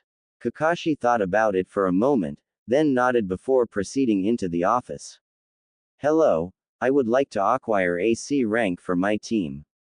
Said Kakashi to the Chunin handing the missions. The man looked through the list he had. Ah, we have something for you. It's a simple escort mission. You will accompany a bridge builder back to his country and protect him while he finishes his work. Hokage-sama mentioned that your team specifically would be best suited. The Chunin sent a look to Kakashi that clearly said, there's something fishy. Be on your guard. Kakashi nodded and took the mission. The man gave them the address of the hotel where Tazuna resided and the team went there. They quickly reached their destination, a low-cost hotel situated in one of the most rundown parts of the town. Damn, the guy must have put all his money in the mission. Even my apartment is better than that. This caused both Sasuke and Sakura to look at him questioningly, but he ignored them. Kakashi got the number of the room at the reception and led them to it. Once they reached the door, he knocked. Who's there? I am Hitaki Kakashi, Jonin of Konoha. I am here for the mission. Tease open. Kakashi opened the door and stepped inside to see a room that actually managed to look worse than the rest of the hotel. Sprawled on the bed was a man in his late 50s to mid-60s, with seriously graying hair. He looked absolutely pathetic and the stench of alcohol was sickening. He looked at them with slightly glazed eyes, and disbelief soon made its way to his face. Z's a joke. A bunch of kids. He slurred. Tell me it's a joke. No way these kids are ninja. Don't worry, my team may be young, but they are competent. Now, may we know your name? I'm Tazuna, the super bridge builder. Very well. When do you want to leave? When you ready. Uhu. I think we will wait after lunch to depart, if you don't see any objection. My team need to pack and you need to rest. I'm good, got all the rest I needed. Naruto, having enough of this, let out a burst of killing intent, causing Sakura to jump in fear and surprise and Tazuna to sober up at very high speed. You back, old man. Good. Now, we're leaving after lunch, so you better look through your shit to make sure you didn't forgot a thing and sober up a bit more. Oh, and take a shower. My nose is a bit sensitive and I don't want to travel with a guy that stinks. It would be much appreciated if you didn't drink your off before we leave. You should know that clients acting too disrespectfully can be blacklisted. Wouldn't it be sad if your whole country was blacklisted because of you? You wouldn't want that, right? Good. Now prepare your pack, take a good shower, and have a nice lunch away from sake. We'll see you at the gate. Is 2 o'clock good, sensei? Okay. We'll see you at 2 o'clock at the west gate. See ya. Naruto walked to the window, opened it, and simply jumped out. Sasuke grunted and followed the same way, finding the blonde's escape way to be an excellent one since it allowed him to escape the stench. Tazuna, still shaking a bit, turned to Kakashi. What the hell was that? Killing intent, some sort of murderous aura. And he is, always like that. Nope. Usually he is nicer. I guess you just got on his nerves. But as you can see, my team is indeed competent. Now, if you will excuse me, I must prepare for the mission. Tazuna was left with an equally shaken Sakura. The old bridge builder turned to the young Pinkett. Are you the only normal person on this team? The team gathered at the western gate at the appointed hour. Everyone did a double take when they saw Naruto's attire.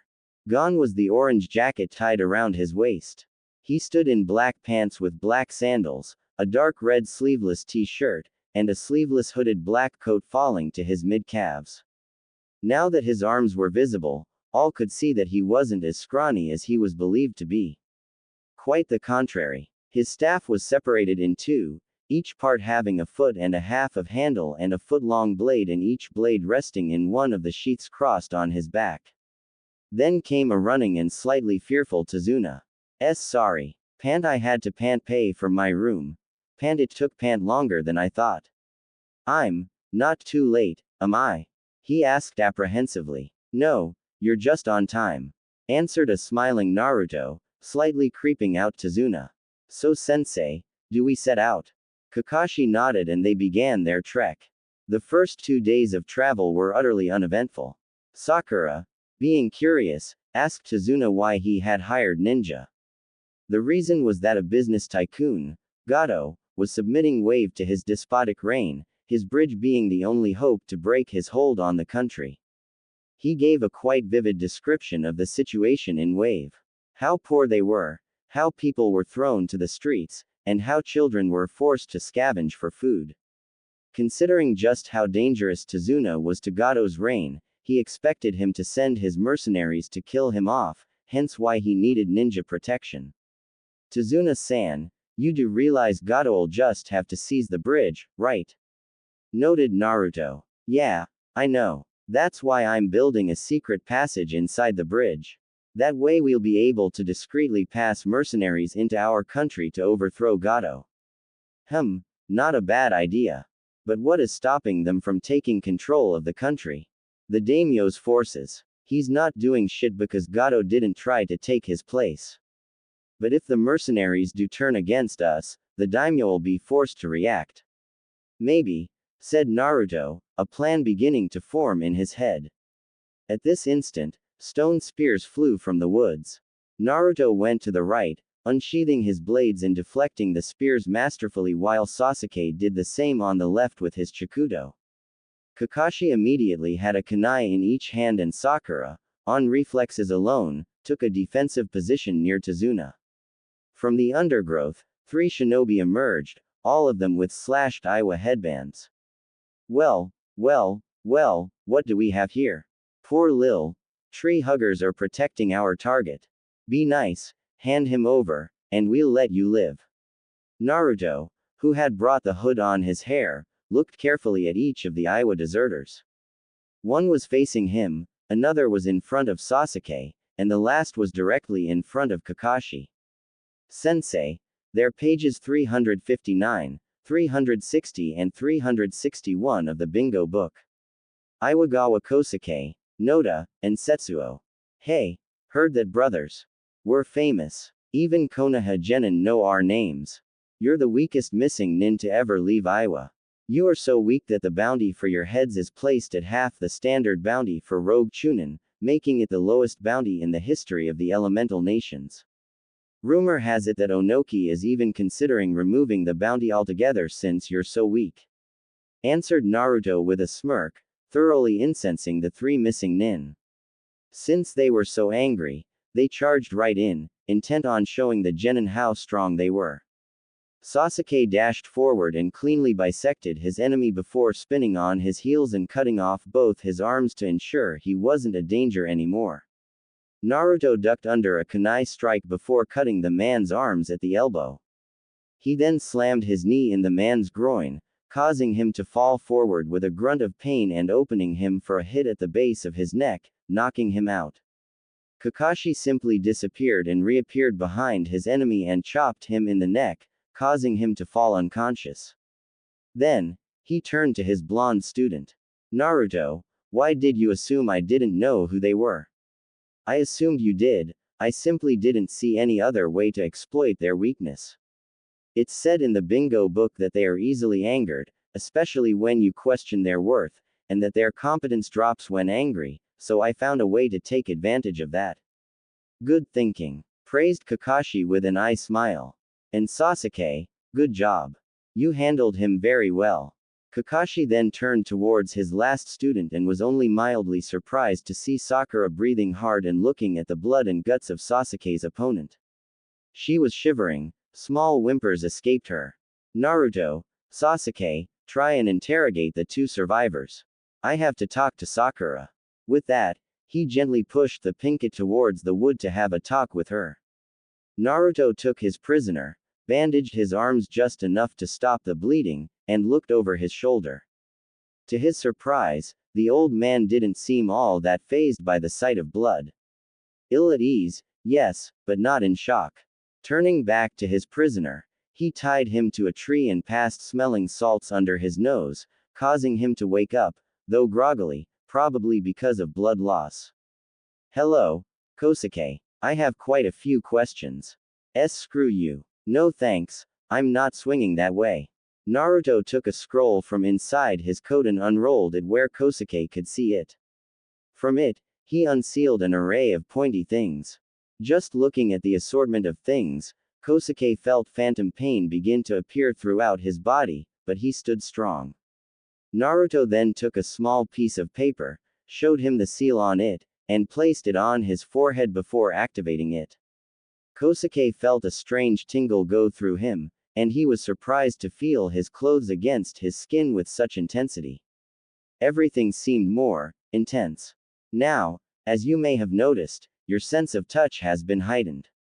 Nearly 100-fold. Naruto then took a spoon.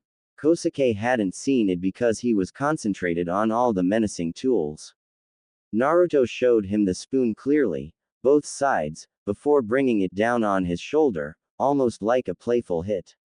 But you wouldn't have guessed, given the scream of pure anguish and pain that escaped Kosuke's lips. What the hell? Naruto didn't answer. He instead took a strange apparatus with vicious-looking hooks and held it in front of Kosuke's eyes. The handle seemed a bit large, and there was a button on the shaft that had the hooks. Naruto pressed the button and small arcs of lightning began coursing on the hooks. The feet are one of the body parts with the most neural terminuses, did you know that? There's also the tongue. But since you obviously can't write anymore, you'll need to talk. Oh, and did you know that there's a point in pain where you suffer so much that you can't even fall unconscious? That did it for Kosuke.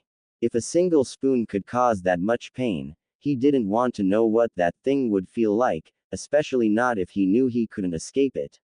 He blurted out everything, how Gato had hired them to kill Tazuna, the exact emplacement of Gado's fortress, his ties with the daimyo, the number of his goons, even the emplacement of the pirate bases working for him.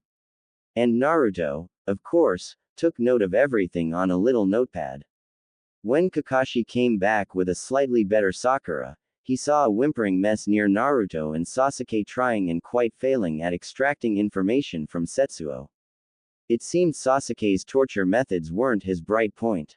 Alright Sasuke, enough. I'll handle him. The Uchiha backed off grumbling and the slightly sweating Iwagawa smirked. Kakashi then turned to Naruto and sighed. Naruto, I asked you to interrogate him, not break him. But I interrogated him, he sang like a bird. Here are my notes. Kakashi looked at the notebook and his eye widened. Naruto, how did you do that? A tag, a spoon, and some intimidation. Naruto, never speak of this around anyone with contacts in T&I. Why? Because if you do, Ibiki will pester me until I give you to him. Meh, fair enough. So, we go on. These guys were weak as hell and their boss isn't particularly stronger. Kakashi thought about it for a moment before nodding. Alright, behead them. I'll seal their heads, their bounty will add to the mission pay.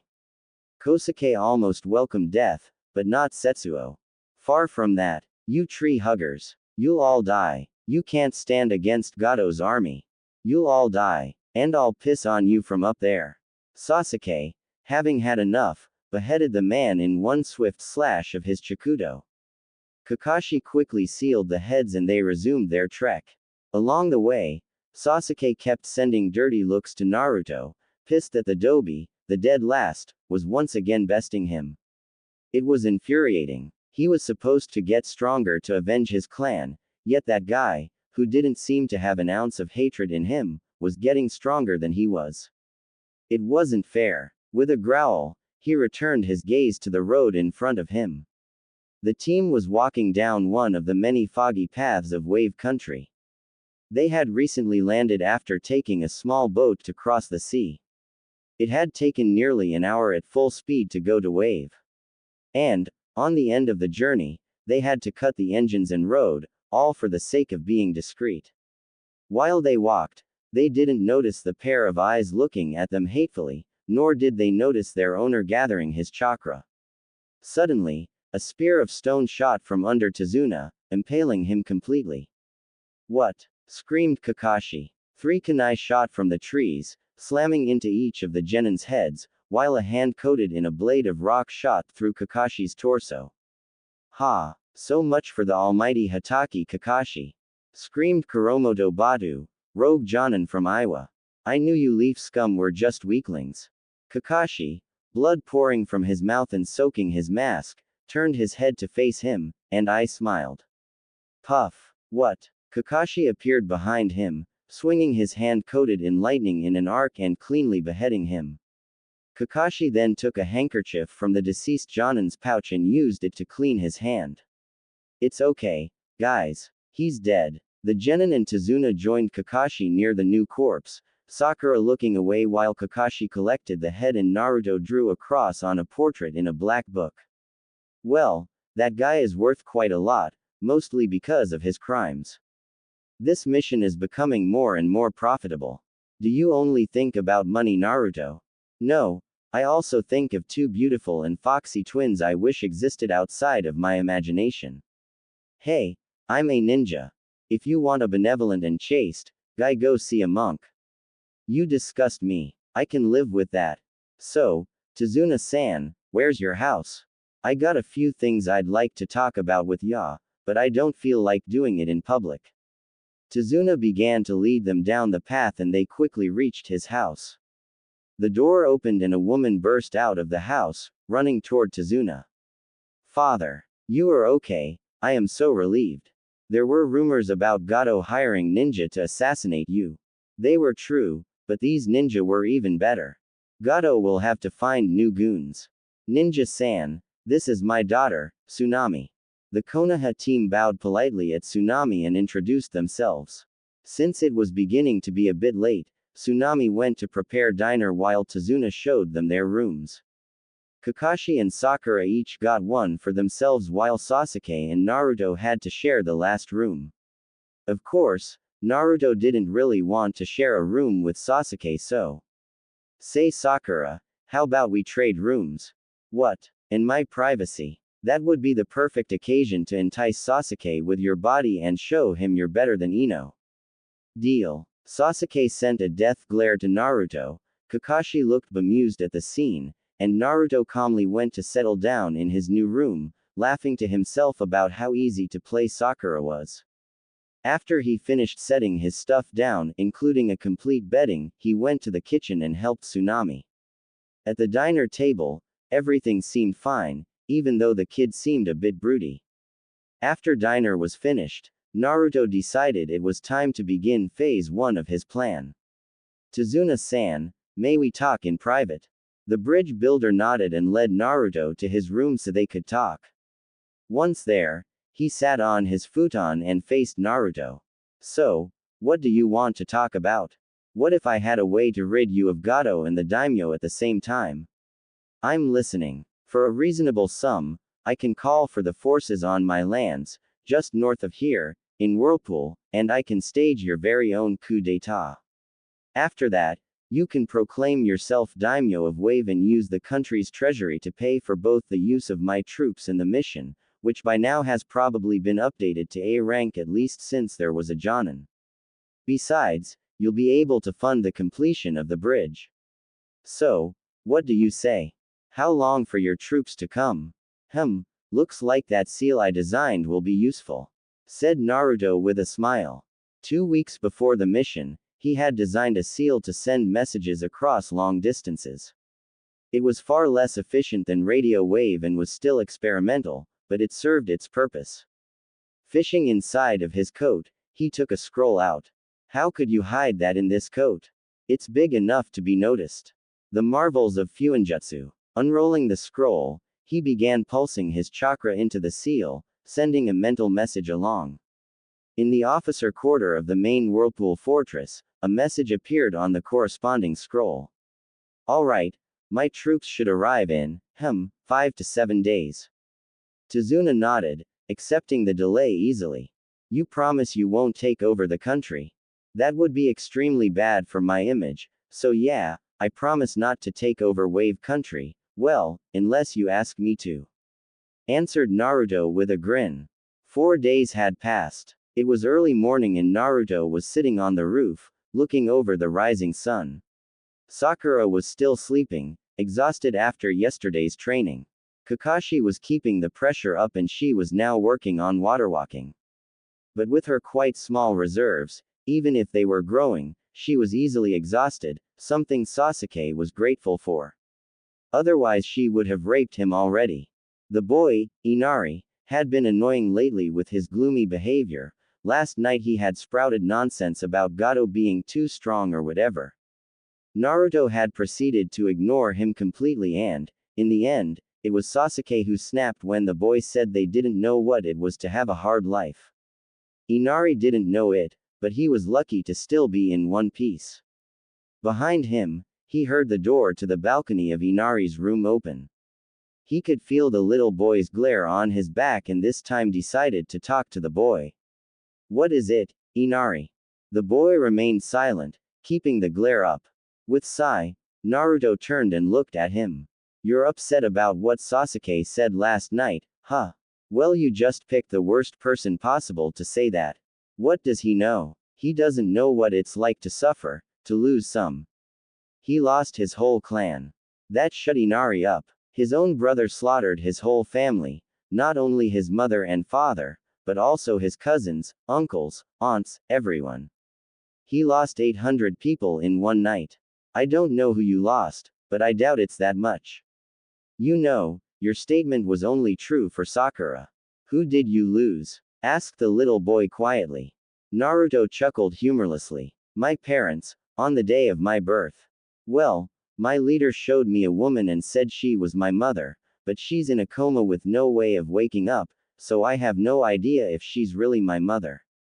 I grew up alone, no love, no family, and no friends.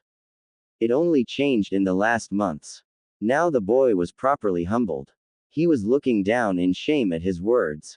He was about to ask a question when the water near the house began to move unnaturally, causing Naruto to turn to look.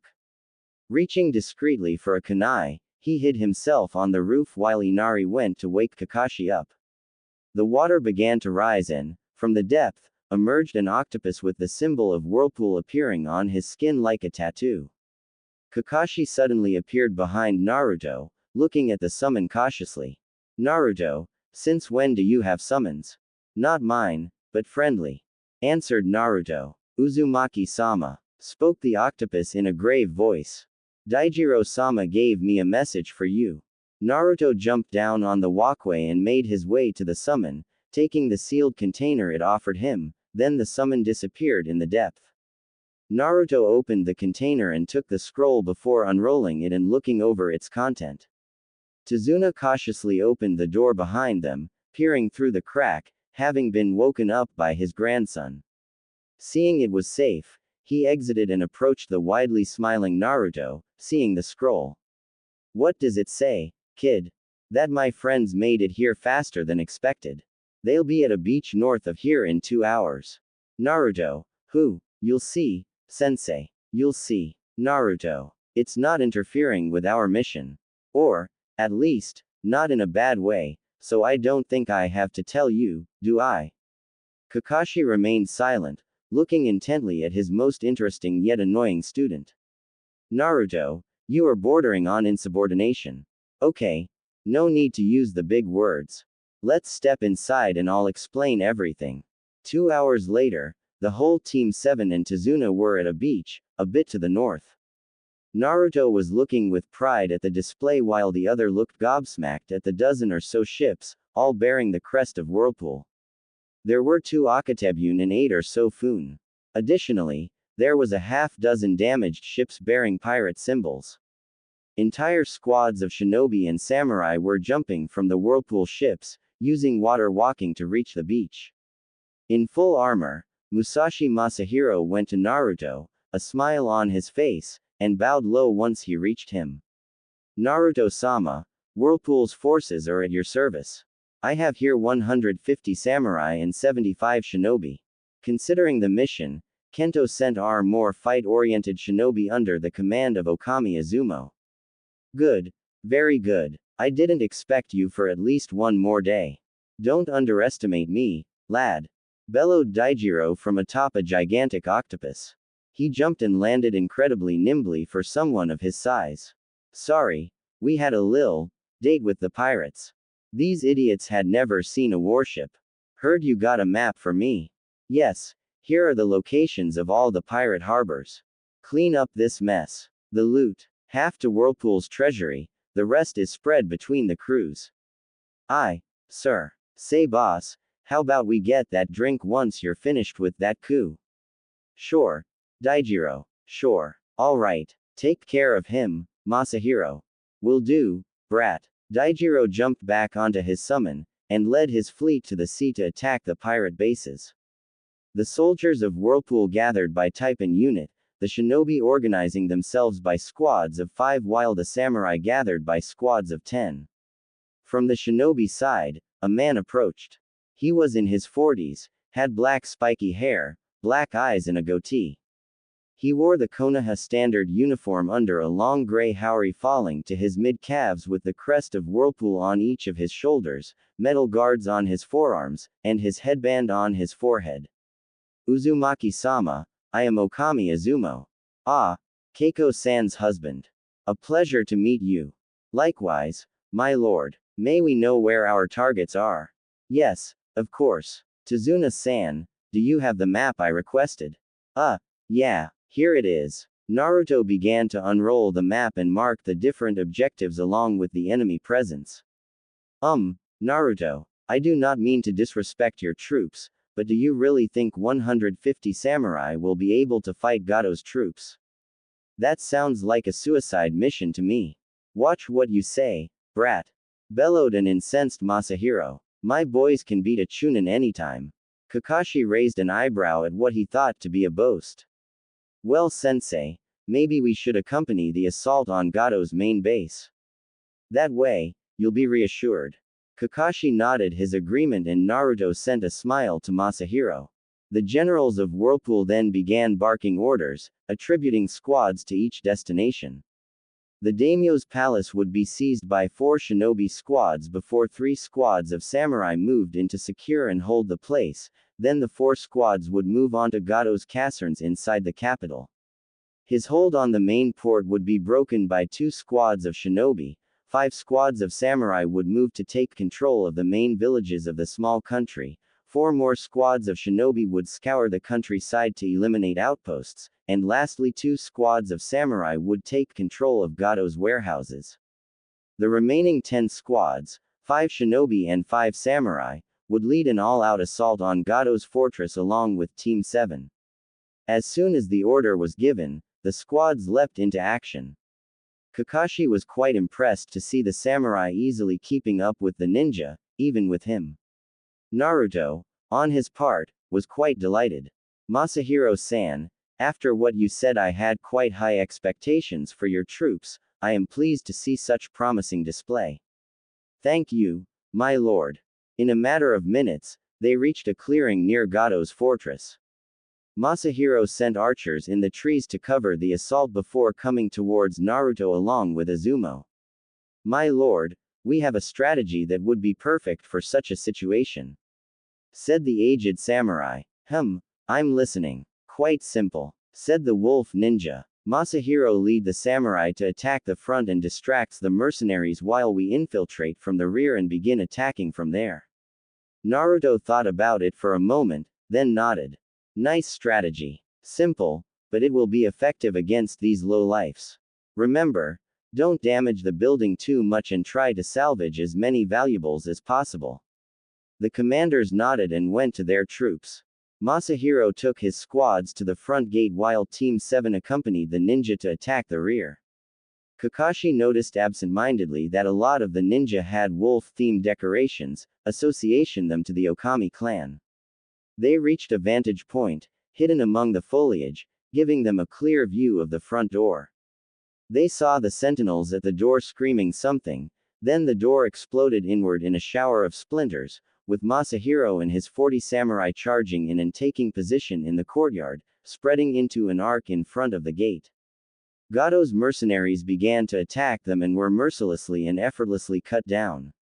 Those that used bows were taken out by arrows coming from the trees. Izumo signaled for the attack to begin and all the ninja flew from the trees, landing silently on the tiles of the fortified mansion. Kakashi took a few more moments to look at the samurai, and was completely stunned to see that they hadn't budged and that a small pile of corpses was beginning to form in front of the line of armored fighters. Izumo signaled for everyone to prepare. Sakura had requested to sit this one out and Kakashi had agreed to it. Looking at his other students, Kakashi saw Sasuke readying his Chikudo and Naruto unsheathing his twin blades before putting them together to form the bladed staff. Kakashi saw the Whirlpool ninja readying their weapons and noticed that they all had weapons of some kind. The flow of mercenaries had stopped. Seeing that they didn't risk to be flanked anymore, the ninja jumped into action. They landed silently and gracefully behind the wall of mercenaries and began to brutally attack them. Naruto jumped into the fray, decapitating 2 thugs in one slash of his blade. Still in the air, he spun on himself, bringing down his blade across the back of a bandit as he landed and completed his spin.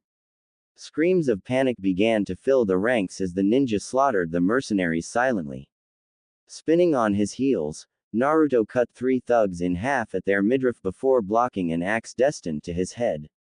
Spinning his staff, he pushed the weapon up and slashed the man open with the second blade. Jumping back, he landed on the chest of another man whose head he removed as he fell before jumping lightly to keep him at head height and slashing wildly around him, slashing open 4 necks and 6 throats. 10 seconds, 18 dead. Jumping above a spear, he landed on the hilt and immediately began running along it, spinning his staff wildly as he went, killing 5 more bandits before reaching the owner of the spear and beheading him in one fluid move. 24. He dashed to the right, ducking under a strike from a nunchaku before driving his blade in the skull of the owner. As he removed it, he used the momentum to open another goon from hip to shoulder with a spin of his staff. He then jumped over a sword strike and took the wielder's head. An idiot trying to look cool by using a war scythe tried to kill him. Naruto simply stepped back before swinging his staff and cutting the shaft. He then kicked the blade into the man's face while blocking a dagger from his left. Using the momentum of his right foot, he jumped up and slammed it into his opponent's windpipe, crushing it. Accompanying the falling corpse, he spun his staff around, slashing open 3 more throats. 32. The ranks of the opposition were thinned, no one remained near him, and the last enemies were taken down. Masahiro came to him, a smile on his face. How many, my lord? 32. A victorious smile made its way to the general's face as he extended his hand toward one of his captains, palm upward.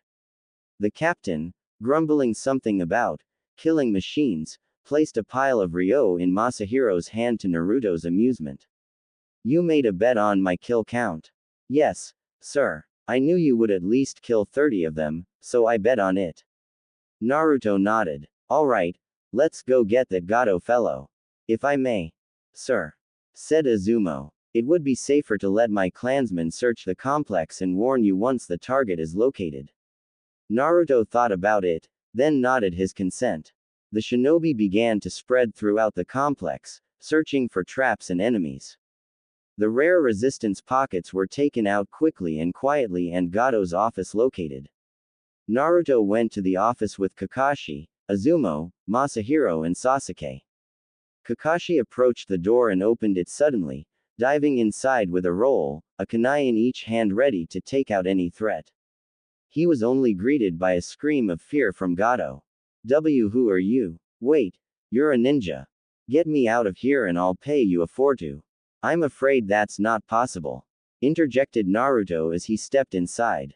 You've been trying to kill our client, so I doubt Sensei here would let you get away with it. Besides, my forces have been kind of hired to take you out. Gato looked at the blonde teen with horror written across his face. And no, I'll pay you. I'll pay you 5 times what they pay. 10 times. Not interested. There's more at stake than just money, there's also my reputation. The fire daimyo sure wouldn't appreciate if his most recent noble turned out to be easily corruptible, Without waiting for an answer, he slammed the flat of a blade against Gato's temple, knocking him out. Good, now that it's done, Izumo-san, could you please go fetch me Tazuna? Thank you. Now, where is the overly decorated throne room? Throne room? Why yes. This guy is short, meaning he has to compensate by showing off his money, so he must have some kind of overly decorated and cliché throne room. Naruto-sama, intervened a slightly uneasy Masahiro. There is no throne room. Oh, poop. Well, I guess I'll have to do with it. Let's go to the courtyard, the reports should be coming in soon. And indeed reports came from all the squads. The operation was a complete and utter success. The daimyo had been killed and all of those that were competent enough to replace him had resisted during the assault. Gato's casernes had been cleared, both in the capital and in the countryside. All mercenary outposts had been seized, looted and burnt to the ground. The main port was under control, along with the main population centers of the small nation. The warehouses had been seized and all illegal goods destroyed. The shinobi and samurai had already begun a wide swipe of the country to eliminate the remnants of Gato's forces. Leaders from the main towns and villages were being gathered at the daimyo's palace to discuss the current events. Tazuna arrived with Izumo via Shunshin and, when this all was announced to him, he looked positively lost. Sasuke was seeing Naruto in a new light. He had always considered him a loser. And even after he had realized that Naruto was kitsune, he hadn't thought much of him. He may have been a good fighter, but he didn't have enough power to really make a difference. Or so he thought. Now that it was revealed that Naruto was not only a noble, but had a complete professional army at his disposal, he suddenly jumped up there, to the top of the threat ladder. He was a competitor, And a serious one, something that Sasuke didn't like one bit. Kakashi was looking at it all a little bit bemused. He honestly didn't expect that from one of his students. Usually, the forces trained in the clan fiefs didn't leave these lands unless a war occurred, may it be against another clan or another country. Most of them were militias of genin with a small cadre of chunin and jonin at their head, but Naruto had shown here that he had a fully trained samurai force more than willing to obey his every orders, a fleet of warships probably able to go toe-to-toe with Kiri, and at least one clan of shinobi ready to obey him. And he was ready and willing to call onto them.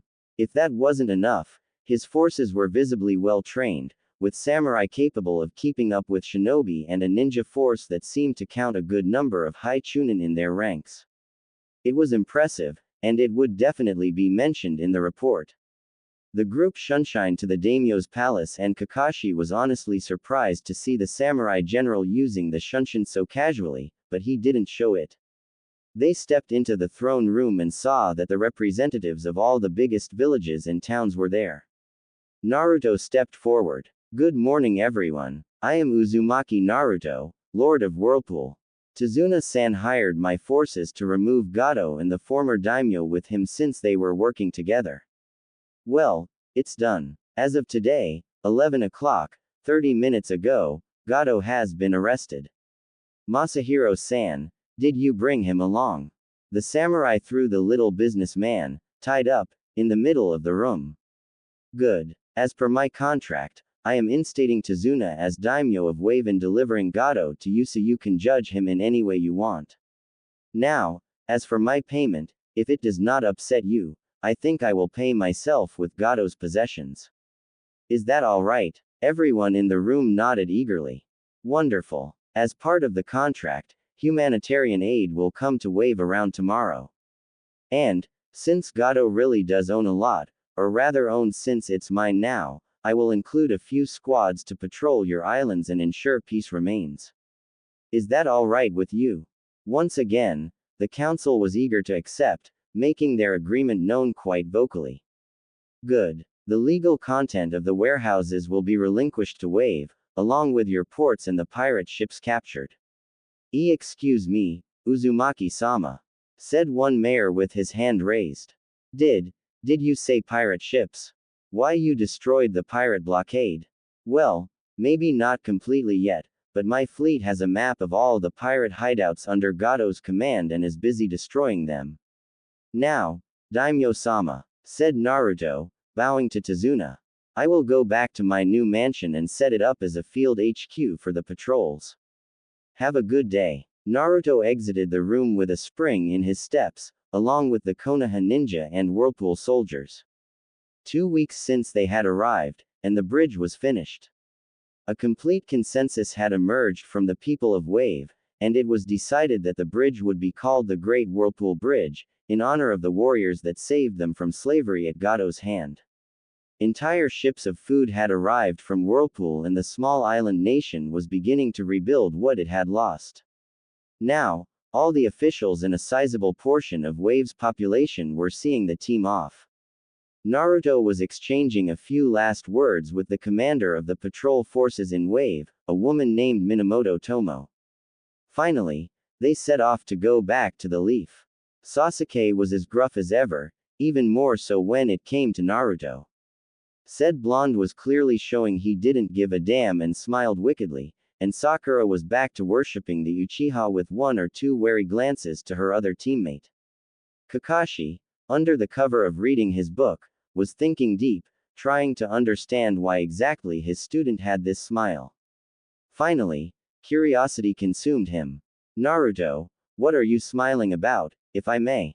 Hey, Tazuna-san may be a good bridge builder, but he isn't a daimyo. He wasn't formed to be one. And it so happened that all those that could have advised or taught him resisted during the assault on the palace. He'll want out, sooner or later, and without anyone competent to take the post, Wave will want to become part of Fire Country, most probably to become part of a fief to benefit from the privileges. Now Kakashi understood, and they'll choose the fief that was so good to them, Whirlpool. Yup, thus allowing me to control a good half of the most used sea trade routes in the elemental nations. I will almost have a monopoly on the fire and hot water countries' eastern coasts, and even a tad bit over Tide's northern coast. If Lightning wants products from Tide, they will have to have them pass through my lands and my fleet or pay a far bigger price when they go through at least 3 other countries to go around me. And, since Tide produces some of the finest and costliest medicinal herbs, they will have no choice but to stay in my good graces if they want to keep having their medicine fresh. As you can see, I will find myself in an excellent position to put pressure on Lightning, which means I will become a necessary ally for the Hyuga in the issue around the abduction of Hiyashi-sama's twin daughters, thus increasing my support base in Konoha. Silence settled on the squad. Sakura was stunned and wasn't sure to have understood everything. Sasuke was struggling to understand the geopolitical implications, a subject he hadn't really studied. Kakashi understood everything, and now perfectly realized that his blonde student was a political monster in the making, if only because of the power he would hold. Maybe I should negotiate with the Tide Daimyo to establish Whirlpool commercial outposts on his coast. That would extend the monopoly. I'll need to see how I could sway him in my favor. Mused Naruto out loud, further convincing his teammates that the blonde was in fact a dangerous and manipulative individual.